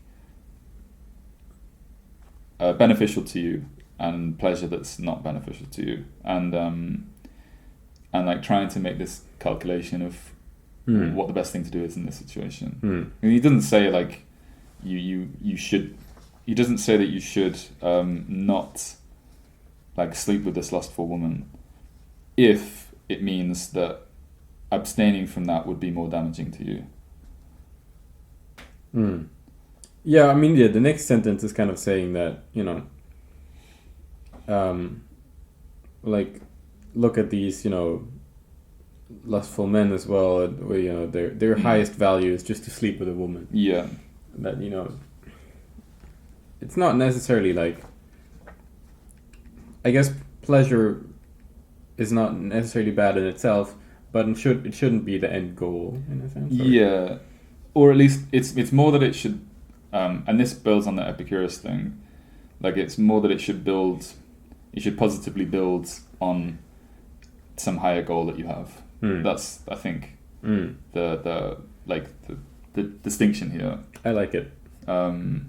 Which is, I'm not 100% sure how I feel about it, because I know that like Nietzsche, he did seem to think that like, things that weren't serving these higher goals were just decadent. And I'm not entirely sure how I feel about that, because I think that there is like,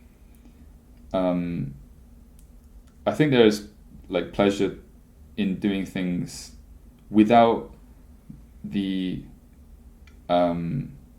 like the belief that they are doing something better for you. Like, I mean, if that were the case, like, why would I sleep with my girlfriend? Like, you could say like, it's not simply just about like pleasure, like some kind of decadent pleasure, but like, it's not like a conscious part of building towards a goal, Is it not? I don't know. I mean, not the act itself, but I guess like deepening your understanding of a significant other person and so on. Like. I guess so, but it's maybe it's more that it's not a conscious act, or maybe I'm just thinking about it. The rapist on trial. No, I don't mean it like that. I mean like it's not consciously thought of in those ways. No, they're never conscious. Forsake me. Shut the fuck up. What I mean. There's two frames. The first frame is in the bar, and the next frame they shoot. Shut the fuck up. I'm gonna stop recording this. This could be used against me. No, Nick is actually like a super good boy. And shut up. I'm defending you now. Just don't say my surname, for fuck's sake. They don't know my surname. Nah. My point is that like there's this idea like of like positive actions, like positive pleasures, like but they like you don't always go into something like. This podcast is a perfect example to me of like turning something pleasurable into something beneficial. Like, it's like pleasurable to read by yourself. It's pleasurable to like learn from reading or whatever, and it amplifies it when you do it with someone else, and you come together and like you set these kind of like criteria and like that we're going to do this at this time, blah blah blah blah. It is pleasurable and it cultivates us as well. But I think, I don't know. There's like a lot of cases where the link is like much less clear, or like there are cases where doing things for those purposes almost kind of makes them less pleasurable. Like I remember like, for example, like when I was younger, I like drew loads when I was younger and like do loads of like random creative things, and nothing would like one of the things that would kill it most is when like for like my birthday, for example, my mum would get me like some book related to this thing that I've been into recently. And it's like from that point it's like I'm not doing it for the sake of it. It's like I understand what she was trying to do, like trying to cultivate it in some way maybe. And maybe the thing I found difficult was that it was coming from somewhere else rather than from me, but that like definitely killed some of the pleasure of it. Sure, but I would say that maybe creative output is an end in itself, whereas sexual pleasure shouldn't be like in an obvious way. Okay. Yeah. I guess so. Because I mean, we also have like an affirmation of just creating in this book. Yeah, that's true. That is true. Yeah. And so you are creating obviously. Like if you're creating a child, you are creating. Yeah. And I think there's a chapter later where it talks about marriage and the significance of it. Right. But I'm not sure if that's in part 2. I don't remember reading that. I think it's somewhere. I think it's in part 2. But okay, never mind. Yeah.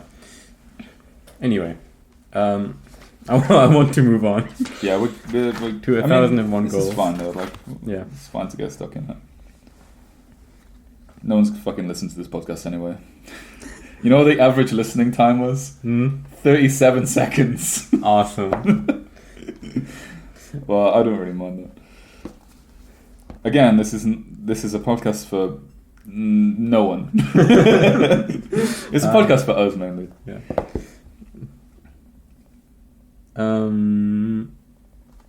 Yes. So let's find this passage Of the 1,001 goals. How many lines are we on? We're like one page in, quite exactly. Give me a keyword. Keyword. Truly. Here we are. Truly, my brother, if you only knew a people's need, and land and sky and neighbour, you could surely divine the law of its overcomings. Yeah, that's not the one. Is it to speak the truth? Go on. Bow and arrow? No. Oh, fuck. I'm embarrassed now. Truly, men have given themselves all their good and evil. Yes.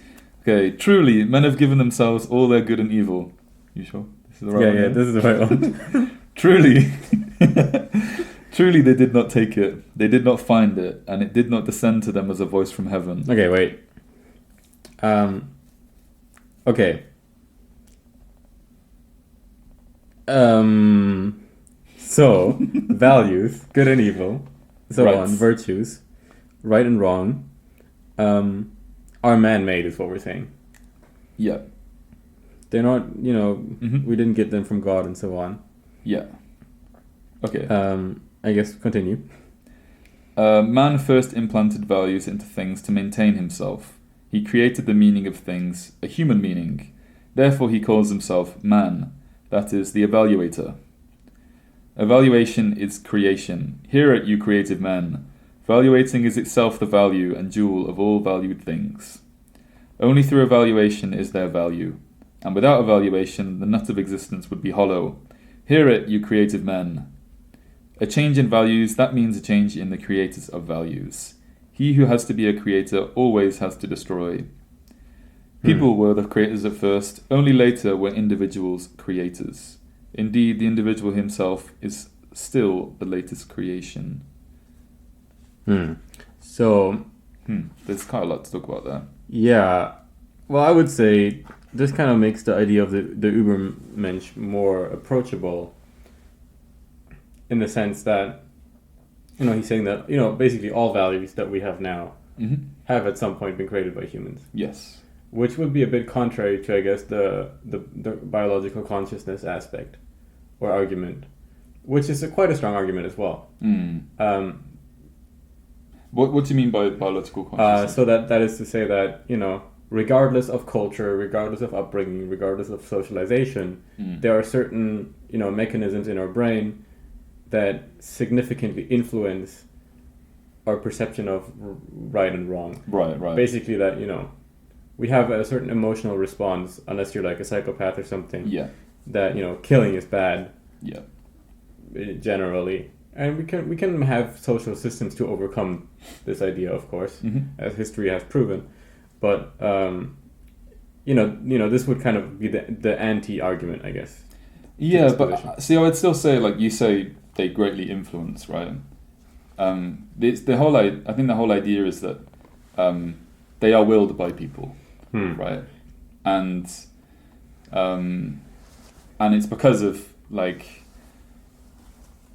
our conscious ability to, and our social, like, the way that we interact with each other, to like set these rules within our societies and within ourselves as well. Like, we could say that like animals have an idea of what is good and evil, but that's like really purely based on instinct. But like biology, though, I guess. Right. Yeah. Like we think like wolves, for example, or like territorial animals. Yeah. Like they maintain a territory, and they won't. Well, I was speaking. One of my friends is a zoologist, and he was telling me about, I think, wolves. They set their territory not as like an aggressive thing, but more as like a rational way of not getting into a position where you would have to hurt someone, have to hurt another wolf, and be in a situation where you would potentially be hurt yourself. So like that's like, I don't know, this system that's created because of these like this desire to protect yourself. Where the fuck am I going with this? I don't know. My main point is that like the main point. I'm going to be trying to be a bit more concise from now because I'm chatting mad shit. The main point is that like. So my friend is a furry. I didn't say zoophile. I said zoologist. We still, even if they're a response to kind of some real deep biological instinct, I still think you would say that we determine them as good. We determine things as good and bad, right? You can have like a negative response to killing someone, but that doesn't necessarily mean you would decide that that's a bad thing to do, right? Because of that. Yes. Yeah. No. So we determine just these words, right? Good and evil. We determine them. I also really like, unless you have something to add onto that, I really like the last two sentences of the chapter. Yeah. I was going to say that as well. Oh, of the chapter. Yes. Before we go to that, yes, I'll just make a brief note about the change in values. That like connects back to the media as well, I think. And like social change, we think about social change, like these things happen generationally. And when we imagine like people grow up, they have different experiences with the world, they inherit these institutions which perpetuate values. And obviously there's a consequence that we destroy old values in that place. Okay, so I actually want to contrast this with the last two sentences of the chapter. So can you just read that sentence, change of values? A change in values, that means a change in the creators of values. He who has to be a good creator always has to destroy. Okay, so upon first glance, what I would get from this is, values are created by people, and therefore maybe change over time. So maybe the values you have right now, and you think they're objectively true and absolute, in the future other people will have new values, and they'll laugh at our values now. So fuck your values. Yeah. Okay. However, now to look at the last two sentences. Hitherto there have been 1,000 goals, for there have been 1,000 peoples. Only fetters are still lacking for these 1,000 necks. The one goal is still lacking. Yet tell me, my brothers, if a goal for humanity is still lacking, is there not still lacking humanity itself? So, in the previous sentence, we kind of had doubting the idea of universal, objectively true values. Values change over time. People create values, so there's no objectively true value. Fuck your values. What we have at the end here is, so there have been different kind of nations and so on, different peoples over history. So therefore, if there's n amount of nations, there's n amount of values. Yeah. But there still is no overarching goal of humanity. And he's talking about, what is it, fetters? What is that? Fetters. Like in German, Fessel. So, the idea of strangling, of killing all these values. Yeah. Right. So, and it's hinting that there should be an overarching goal of humanity, and there is such a thing as an objectively true value. So, but there's a difference here. He talks about a goal versus a value, like. Yes, but okay, go on. I don't know. Like, I know what you're saying, and I think he's equating them, right? Like 1,000 goals. He talks about values as goals. Yeah, well, I mean, a value and a goal, they're things you aim at. Yeah. And we have a lot of metaphorical language with the bow and arrow, like shooting an arrow across to the other side of the Übermensch. Yeah. Like, really to aim at something, like, is a value. To have a goal is a value. And I mean, I think this goal that he's talking about is to overcome yourself. Yes. Right?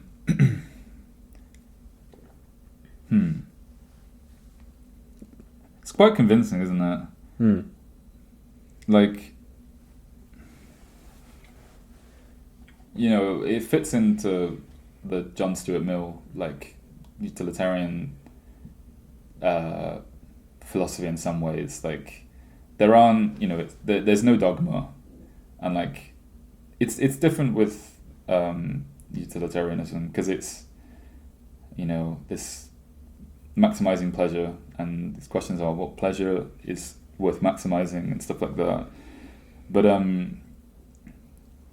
it's, I don't know how to describe it. It's separate from dogma. It's separate from like rules for the sake of rules.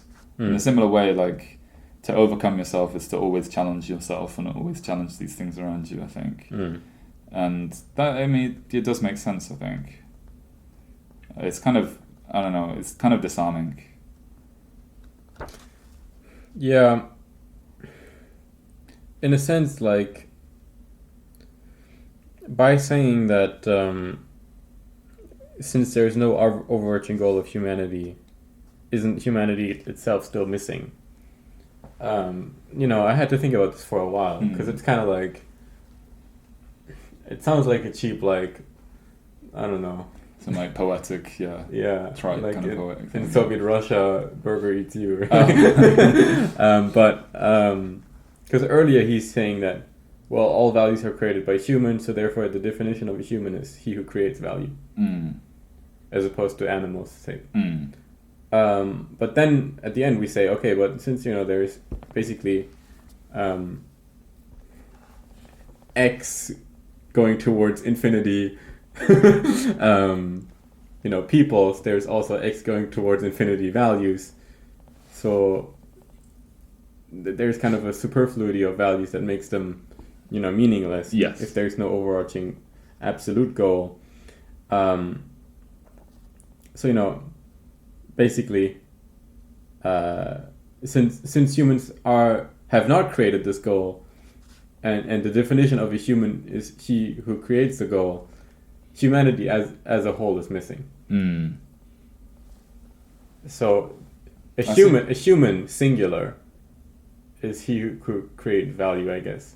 But humanity as a whole has not created its overarching value. Right. So humans exist, but humanity doesn't.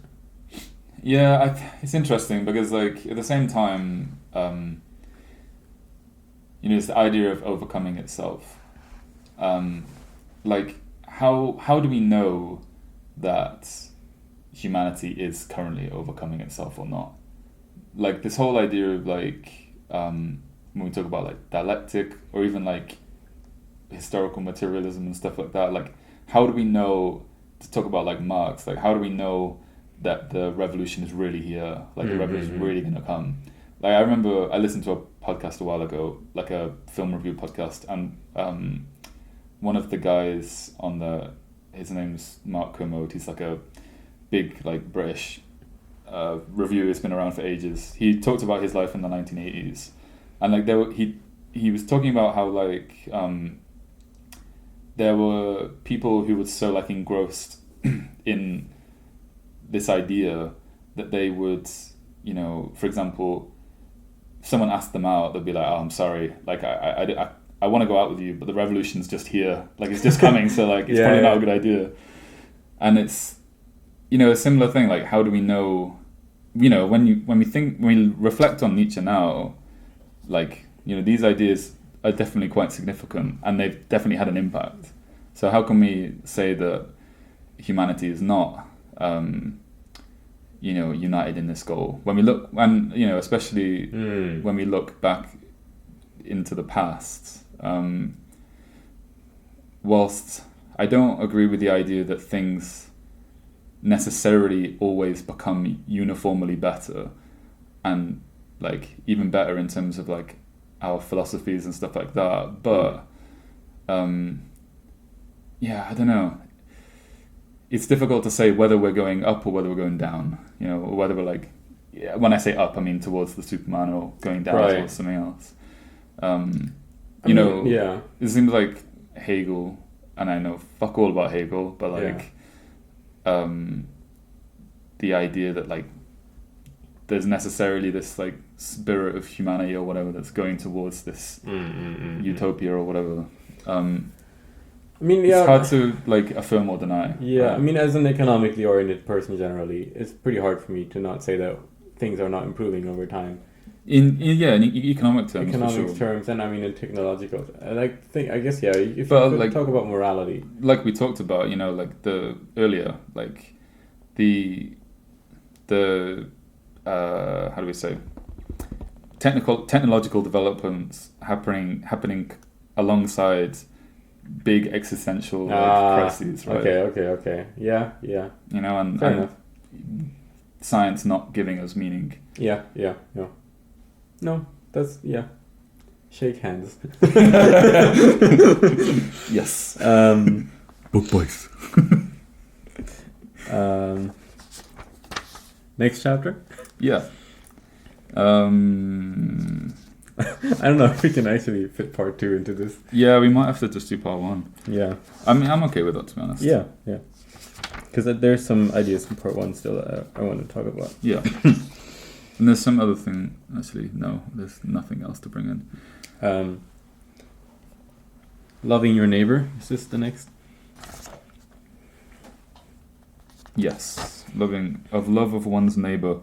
And next to this chapter, I have a question mark, which means I probably struggled with this one.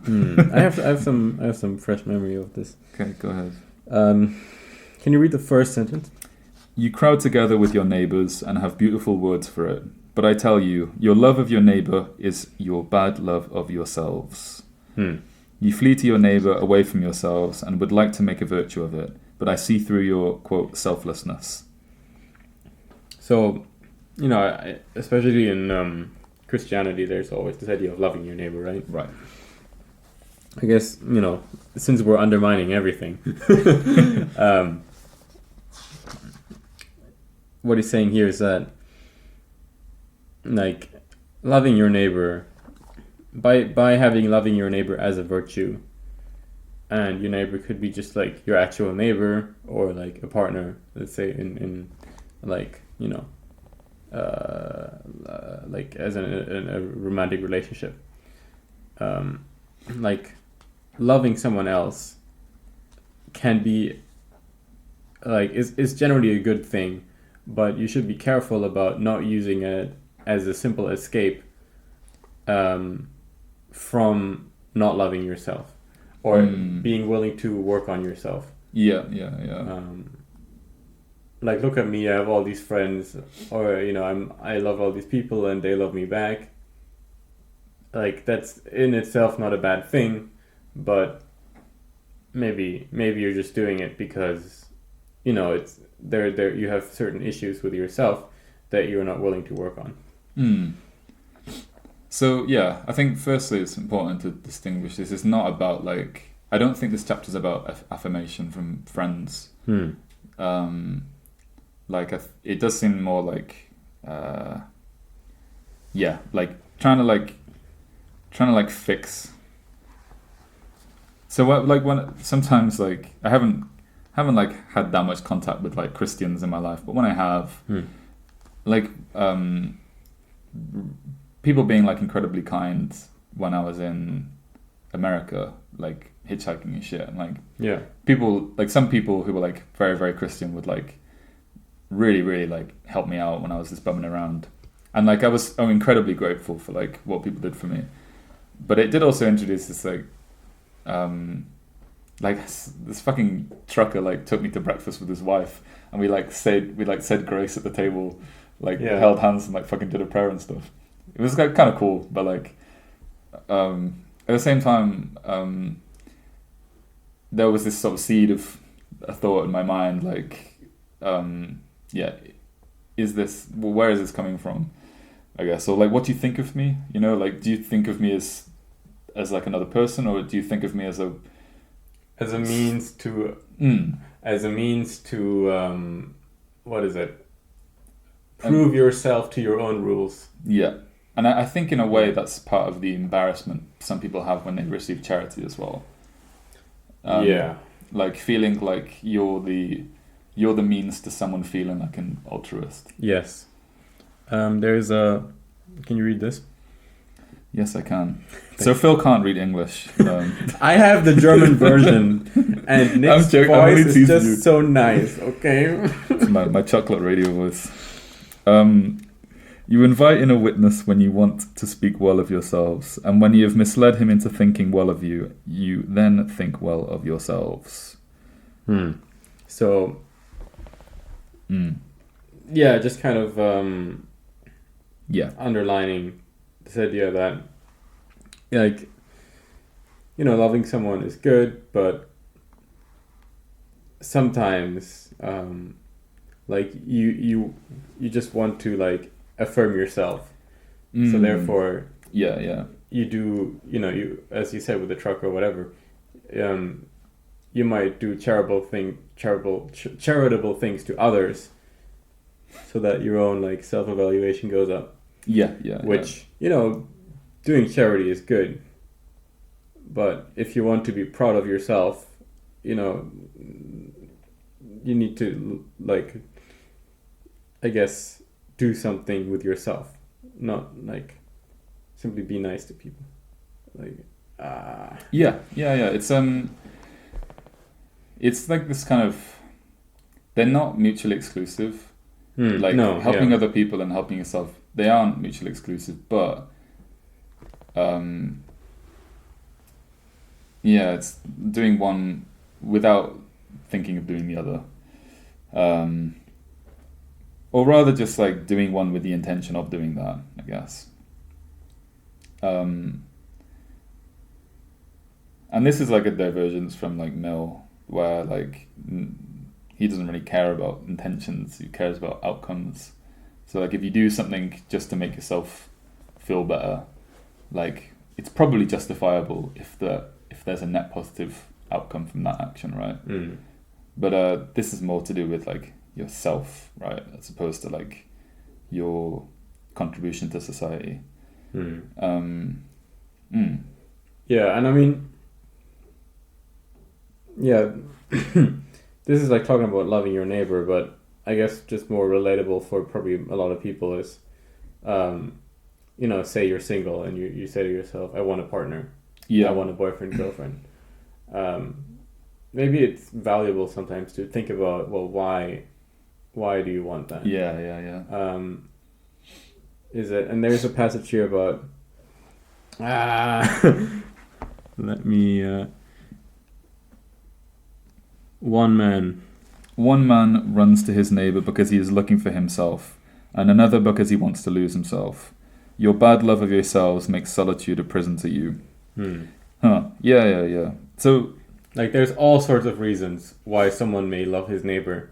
And similar to the idea of sleeping well at night, we're saying, you know, certain actions are good, but it's not necessarily, and this could almost be an attack of utilitarianism,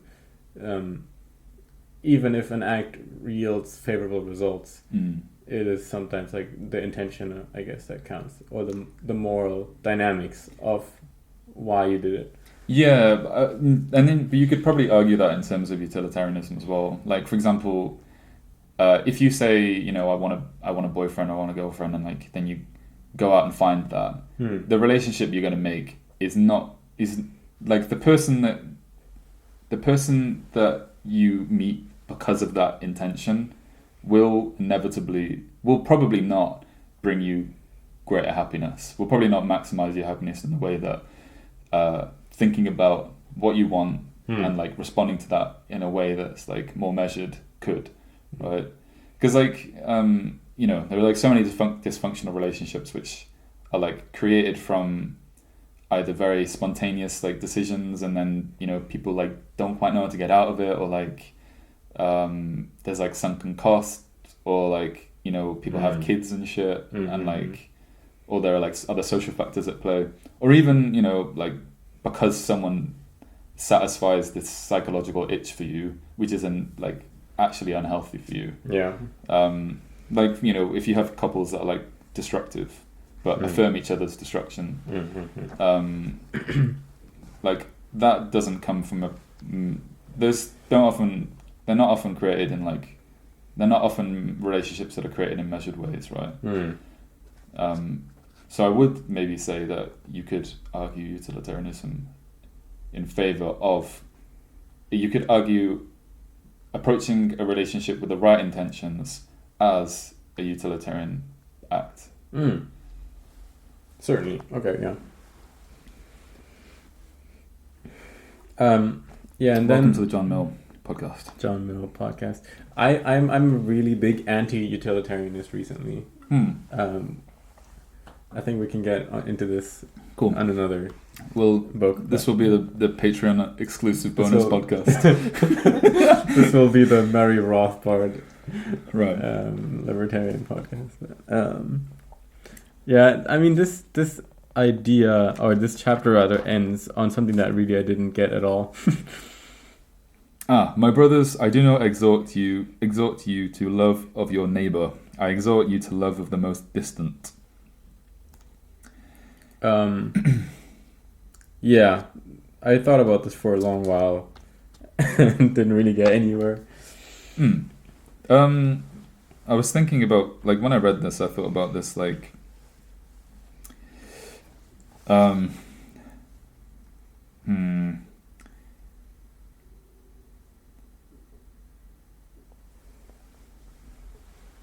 like, who is most likely to be like who the person who is most likely to have nothing in common with you is the most distant person. And if you're an individual, the closer the person is to you, the more they will affirm these like blind spots that you have, right? Like sometimes, and we talk about ideology and like drinking the poison and shit. Like if you drink the poison, if you meet someone in your society who drinks the same poison as you, you won't see that. But if you go to some other place and you see someone drinking some other shit, you're like, what are you doing? And then you realize through that encounter, like what you've not been paying attention to. And like, maybe that's what this means here. Like, as part of overcoming yourself, it's about challenging yourself against people that have very little in common with you. And that's how I interpret it. Yeah, I mean that's a very literal way to go at it, and I do agree with it. I feel like there's another layer that I can't just quite put my finger on. Maybe loving the, like, what is it?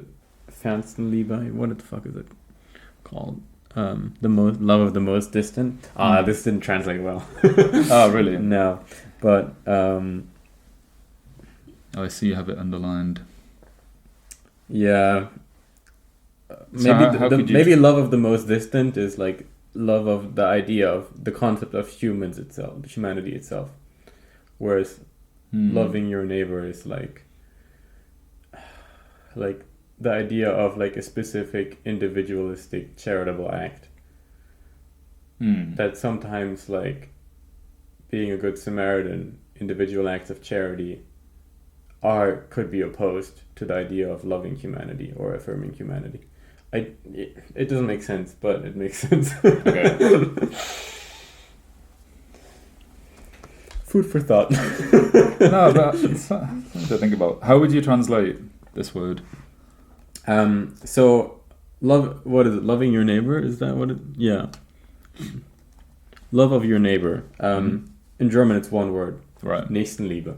Okay. And it's like a very established phrase. Yeah. It's like, like if you hear this word, you immediately think Christianity. Yeah. Same in English. Sure. And then the translation of the opposite would be Fernstenliebe. Still one word. Kind of, neologism,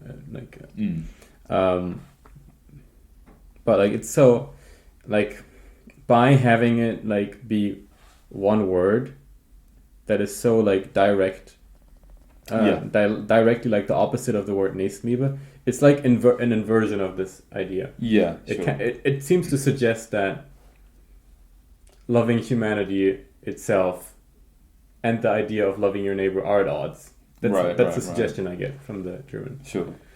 But how would you translate this word Fürsten? Fernstenliebe, like loving he who is far away, right? But it becomes like a string of words. No, I mean that's fine. Which is fine, yeah, but like in German, there's so clearly two sides of a coin. Yeah.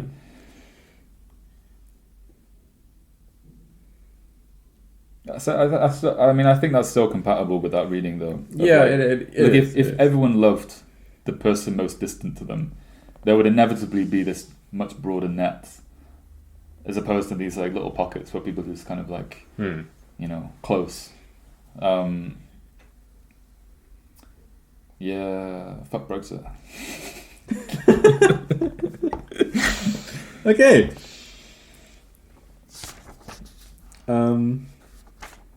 I'm ambivalent about that.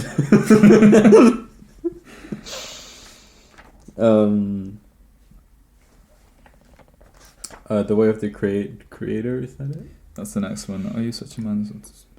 Blah, blah, blah. I have a lot of notes, but I don't necessarily know if it's worth. I don't have a huge amount on. To be honest, a lot of these like final chapters I don't have a huge amount of notes on.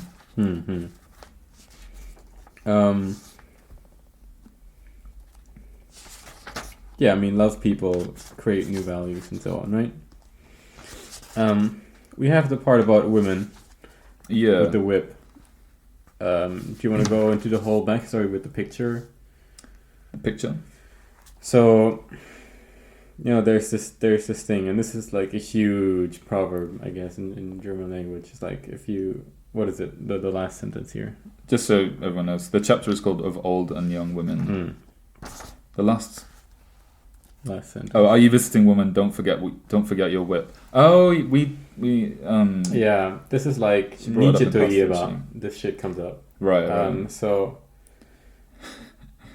Yeah, and this has been used as like, so Nietzsche is misogynist. He wants to whip the woman and so on. But the backstory here is it's kind of, and obviously it's kind of funny that he put this in this like his deepest of all books. But this is like referencing a picture of him with his best friend and his female best friend who he was into, but the friend ended up like getting her, I guess, romantically. Yeah. But they were both like. They were all like great. They were all very close friends, weren't they? Yeah, but the dynamic was that they were like subservient to her. Like she was a bit of a like S, and they were like a bit of an M. Right. And so the idea is that because the photo is of her sitting in like in a cart, I think, whipping them. Yeah. So the idea like is that horses. the reason why you bring the whip to the woman is not to whip her, but so that she can discipline you.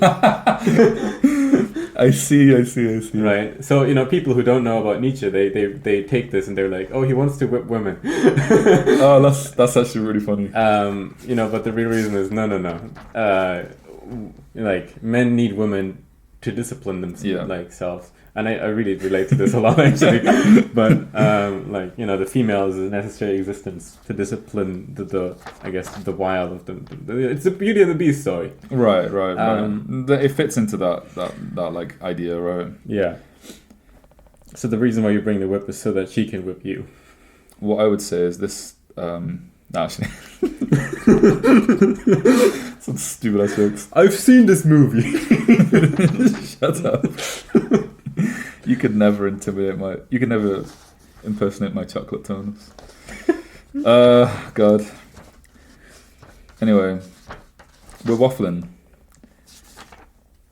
Do you know what that word means? I don't know what that word means. Okay, it just means like chatting shit. We are waffling, everyone. We're waffling. Okay, if you don't have anything else about that. We got the snake. I didn't really get that chapter, to be honest. No. Okay, of child and marriage. Is that it? It's after the snake. Oh, is it? Oh, of marriage and children. Of marriage and children, right. Here we have some very like clear, like in a sense, like a lot of the book is very like vague, and you can like interpret certain things. Like he gives you like a general framework that you can build your own morals with. But in this case, in this chapter, we have like very explicit statements about this is how things should be, in a sense. Right.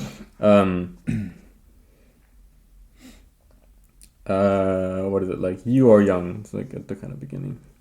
Mm-hmm. So you are young and desire marriage and children. But I ask you, are you a man who ought to desire a child? Are you the victor, the self-conqueror, the ruler of your senses, the lord of your virtues? Thus I ask you. Or do the animal and necessity speak from your desire, or isolation, or disharmony with yourself? I would have your victory and your freedom long for a child. You should build living memorials to your victory and your liberation. You should build beyond yourself, but first you must be built yourself, square built in body and soul. You should propagate yourself not only forward, but upward. May the garden of marriage help you to do it. So, the first thing is we have, so marriage is for the sake of the child. Fairly straightforward. The next thing is that, again, like it's kind of similar to loving your neighbor. Yes, making children is generally good, and that's how, humanity recreates itself and so on. But, you should ask, again, the act itself is not necessarily moral. Yeah. It's like, why do you want a child? Are you unhappy with yourself and you just want like your little monster that you can create in your image, or are you actually aiming up towards something greater? And this goes back to the whole neighbor thing for sure. Like, I think people do like the idea of having children for some kind of altruistic place, that if they want to create something and they maybe fancy themselves as people that can create something good. And it's vanity. There is like an aspect to it, which is vanity, I think. And then, this idea that you have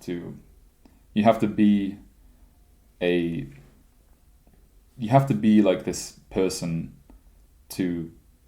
how do I say? Like you have to have this attitude.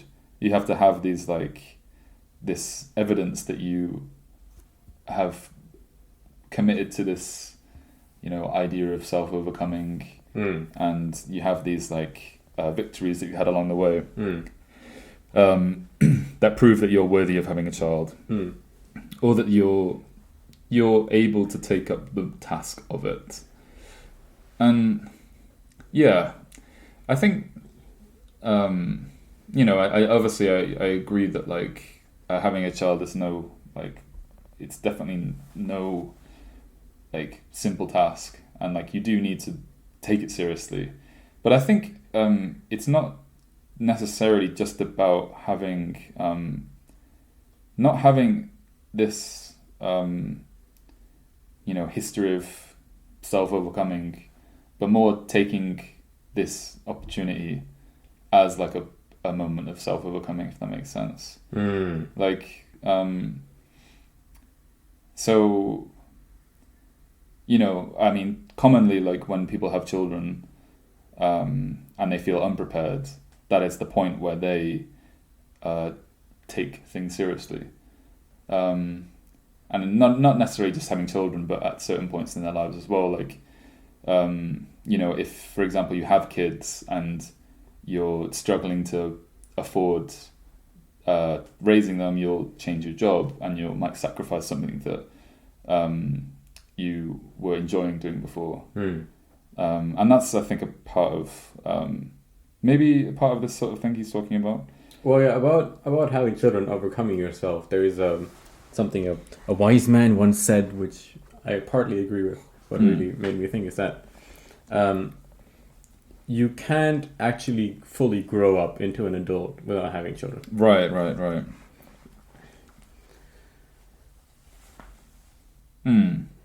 because there's like certain ideas of like what is life, what does it mean to, like, I don't know, be a human, and like certain things that can only be grasped through experience, not simply reading about them and so on. Yeah. And I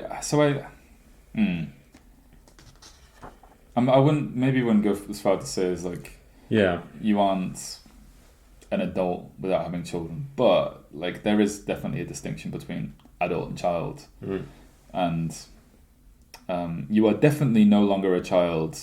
Well, actually, no. I was going to say you're definitely no longer a child if you have children, but that's definitely not true. Well, you can say this though, like if you never have children, you will always simply be a child until you die. You'll always be a child of someone. You'll be a child anyway, though, right? You will be a child anyway, but if you have children, you'll primarily be a father more so than a child in your self-identification. Okay, sure. Or a mother for Yeah.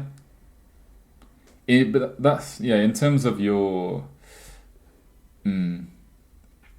Yeah, but then again, a parent. Yeah, this is tricky. This is really tricky because I mean you don't have to be an adult to be a parent. Firstly, and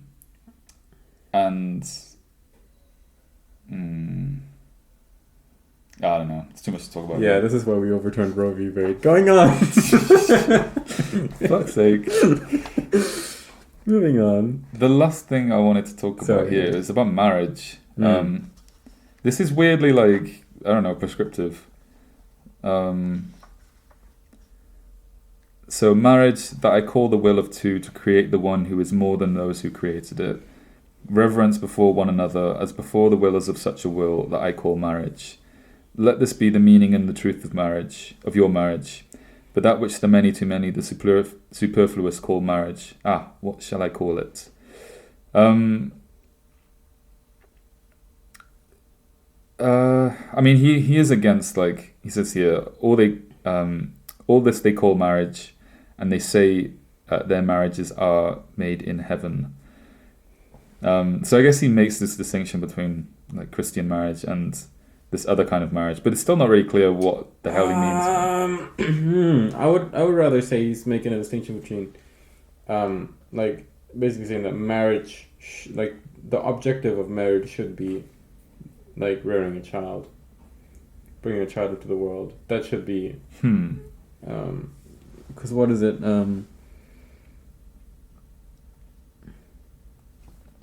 To create. What? This one? This? Yeah, marriage, that I call the will of two to create the one who is more than those who created it. I wouldn't say this is about children, though. Really? No, like, it's about, like, you know, the whole, like, at least in this English translation, like, the whole aesthetics of marriage is becoming one, right? Two souls become one. And that's not a subtraction, right? That's never considered a subtraction of. It's like, you know, there's an analogy. Have you heard of this? If we have coffee without milk and coffee without cream. Shut up. It doesn't even apply here. We'll get to Zizek another day. Yeah, there's no Zizek this episode. But there's this like analogy with horses, and I don't know whether it's true, but it's pretty neat. Apparently, like horses, they have like a maximum amount of weight that they can carry individually. But if you have two horses that have a good relationship with each other, they can carry a weight higher than their individual weights, which is kind of cool, right? And I think that's a similar thing here, and that's like the bond that like this, the value of bonds, like the weight of relationships and the weight of bonds. But the word marriage is just interesting because it's like it's normally religiously situated. Not always, but then it's like it's officiated by something other than two people, which feels weirdly like not Zarathustrian, right? Like today we have like religious marriage and we have state marriage, and they're basically the same thing. Well, then they're not, but like they often happen at the same time. But what is marriage like between two individuals? It's like Yeah. Hmm. Okay. No. Yeah. I like this idea that you brought up, that it's not this idea to create the one. It's not necessarily about the child, I guess. Yeah. Yeah. No. Yeah. I guess you're right. You're right. I think. Yeah. And this would also be just a good way to approach marriage in general, right? Yeah. Create one out of two without subtracting. Yes. That's a really good way to put it.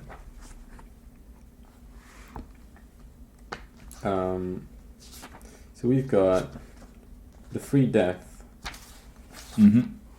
It's called the voluntary death. Voluntary death. Okay. I think this is the one where we talk about Jesus, isn't it? Is this the Jesus? Ah, yeah. Yep. Okay. Many die too late and some die too early. Still the doctrine sounds strange. Quote, die at the right time. Die at the right time, thus Zarathustra teaches. To be sure, he who never lived at the right time could hardly die at the right time. Better if he were never to be born, thus I advise the superfluous. But even the superfluous make a great thing of their dying. Yes, even the hollowest nut wants to be cracked. Everyone treats death as an important matter, but as yet death is not a festival.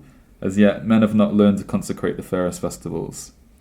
I shall show you the consummating death, which shall be a spur and a promise to the living. Yada yada yada. Give us some nuts, man. Yeah. This one is kind of hard to crack. Yeah, I find it really tough. We obviously have some imagery of Christianity. Like death, that, getting like a certain meaning or freeing meaning from death. I don't think, like, you could have a very superficial reading here of, like, fucking, I mean, we are in the right place, I guess, in fucking Sapporo, if you think of, like, Nitobe, Inazo, and so on. Of all this, like, Bushido shit, like, dying at the right time, and all right, this, like, I don't think we're talking about that. No. Yeah, so can we skip to the Jesus passage? Yeah. Only comes up once, doesn't it? The Hebrew. Truly too early died that Hebrew, whom the preachers of slow death honour, and that he died too early has since been a fatality for many. As yet he knew only tears and the melancholy of the Hebrews, together with the hatred of the good and just, the Hebrew Jesus. Then he was seized by the longing for death. Had he only remained in the desert and far from the good and just, perhaps he would have learned to live and learned to love the earth and laughter as well. Believe it, my brothers, he died too early. He himself would have recanted his teaching, and had he lived to the... He himself would have recanted his teaching had he lived to my age. He was noble enough to recant. This is a fun, interesting, like... Maybe it's talking about, like, martyrdom, like dying and becoming, like, a symbol of something. And necessarily that symbol becoming abstracted in ways that are not... Becoming a symbol... Okay, there's two things. Like, dying too early. Like, here he's clearly saying, like, Jesus, he died too early. He had much more to give. He had much more to teach. Which is one thing. And had Jesus lived longer, maybe we would have more, we would have learned more from him. But I think also there's this idea of, like... he's not just saying, he's also saying he would have renounced his teachings. Oh, recanted his teaching. Yeah. Oh, shit, yeah. So, like, and then later, next sentence it says he was Mijuku. What is it? He was still immature. I mean, obviously Christians triggering left and right, but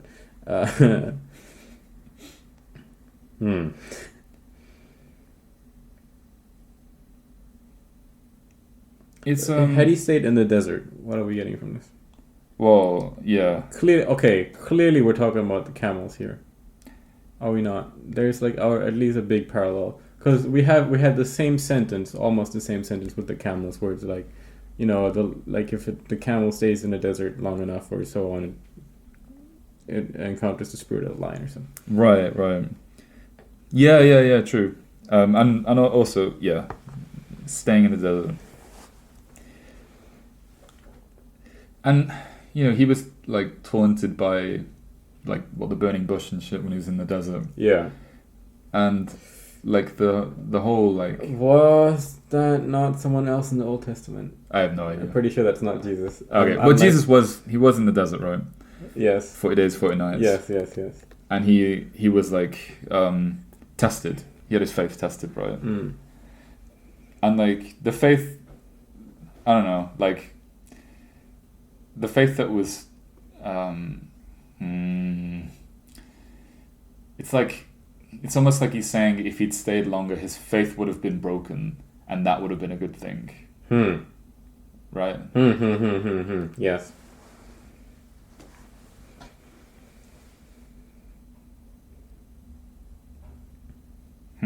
Ja. Frei zum Tode und frei im Tode und ein heiliger Neinsager.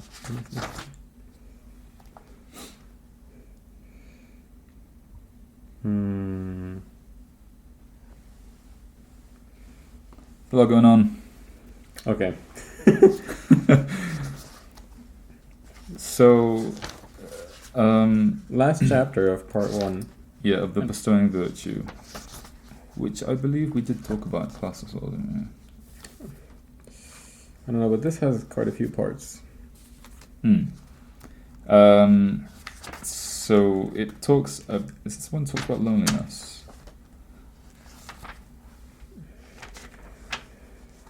I have 2 passages marked toward the end. Okay.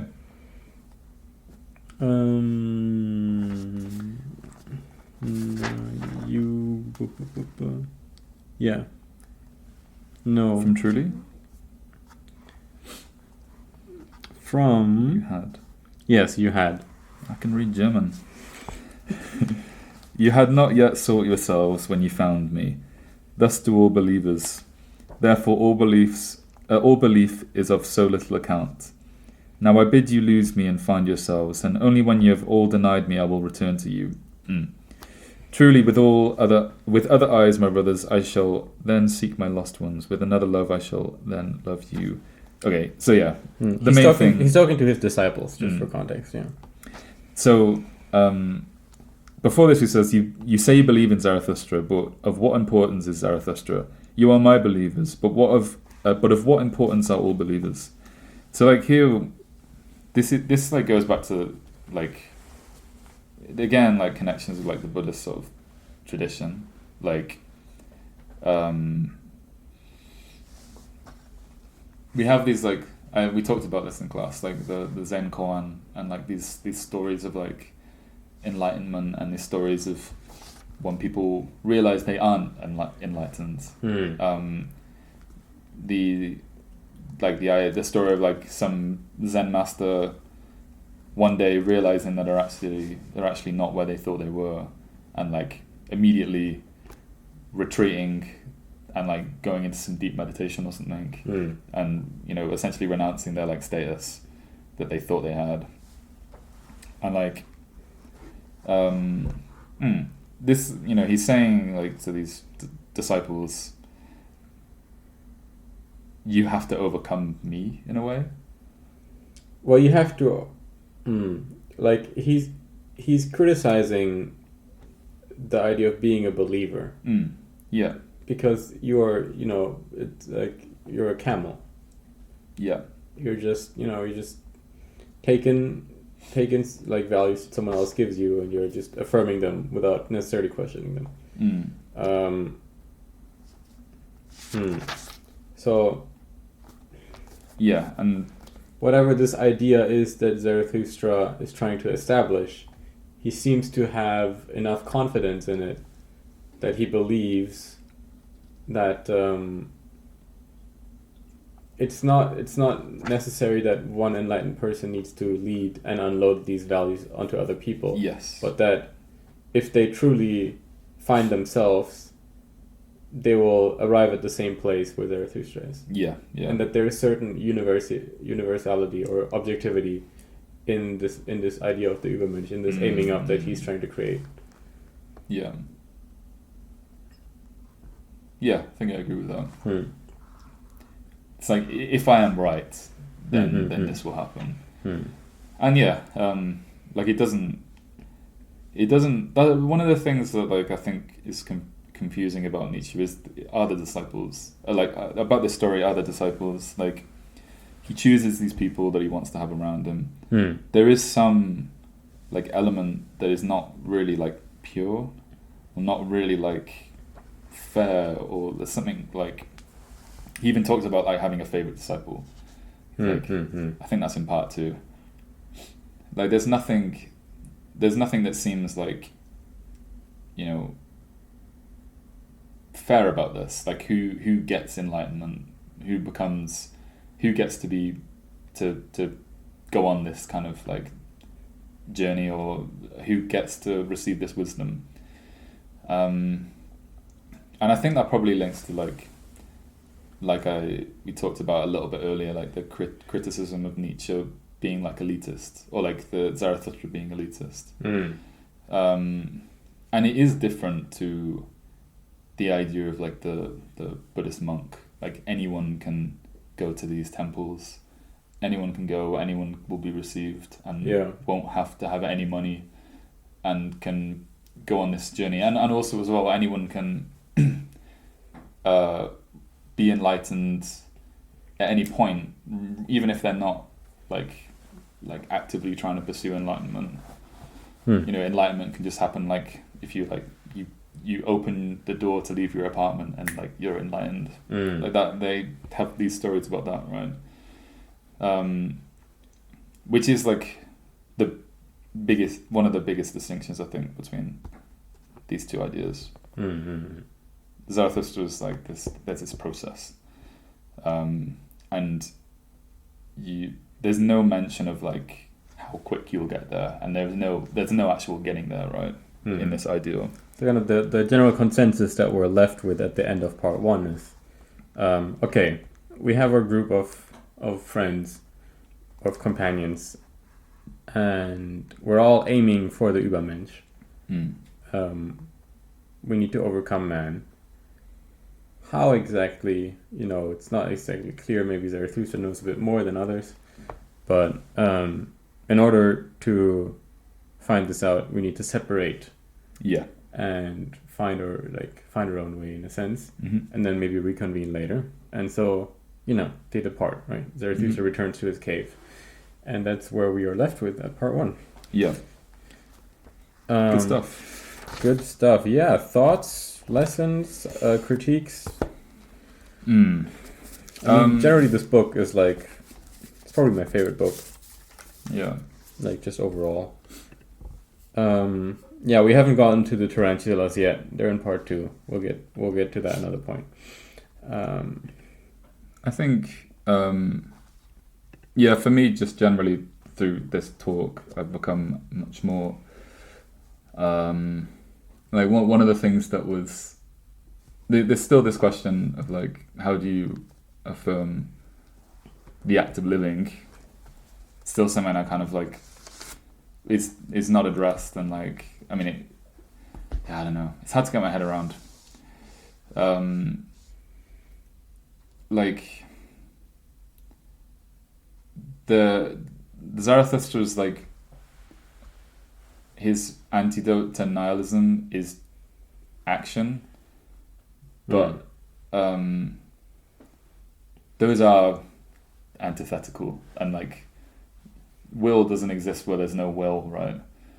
It's like the complete opposite of like will is like nihilism. So let's like action versus non-action. Let's imagine someone who's severely depressed. Imagine. Let's imagine that we're not severely depressed. You know, it's like, you know, just about to go commit die. Yeah. And in Roblox. The book's Car Crash compilation. Check it out. Lost all will to live. Complete nihilist. There's no point in living. It's just pain. No one loves me. I'm useless. What would Zarathustra say to this person, if he would even address them at all?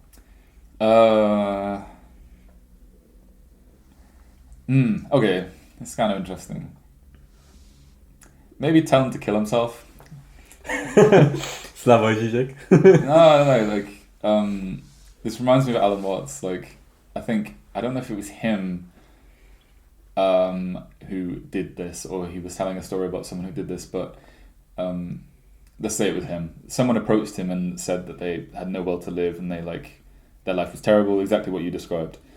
And he said to this guy, you can kill yourself. You can just end it. You can just do this, and you'll be gone, and you won't have to experience this pain again. And then he described that through the action of telling this guy that he had the will to kill himself, the guy discovered that he had the will to not kill himself. Right. No. It's the will to do other things. Well, I guess, yeah, the response would be, okay, you want to die, well, why the fuck are you still alive then? Yeah. I guess the only thing, you could kill yourself by stabbing yourself, which would be an inaction. Right. Sure, but it would be an inaction that would go so severely against your biological instinct that it would be a very active commitment. I guess so, yeah. Shout out to a boy. Shout out to our friend Kafka. Yeah, it's a hard question. Maybe the answer is somewhere later in the book, maybe not. But. Maybe, yeah. Yeah, cool. All right, we'll call it. We'll wrap it up here then. All right. Today. So, Book Boys 2. Book Boys 2. See you next time with either part 2 or something different in between. We'll figure it out. Cheers. Bye-bye.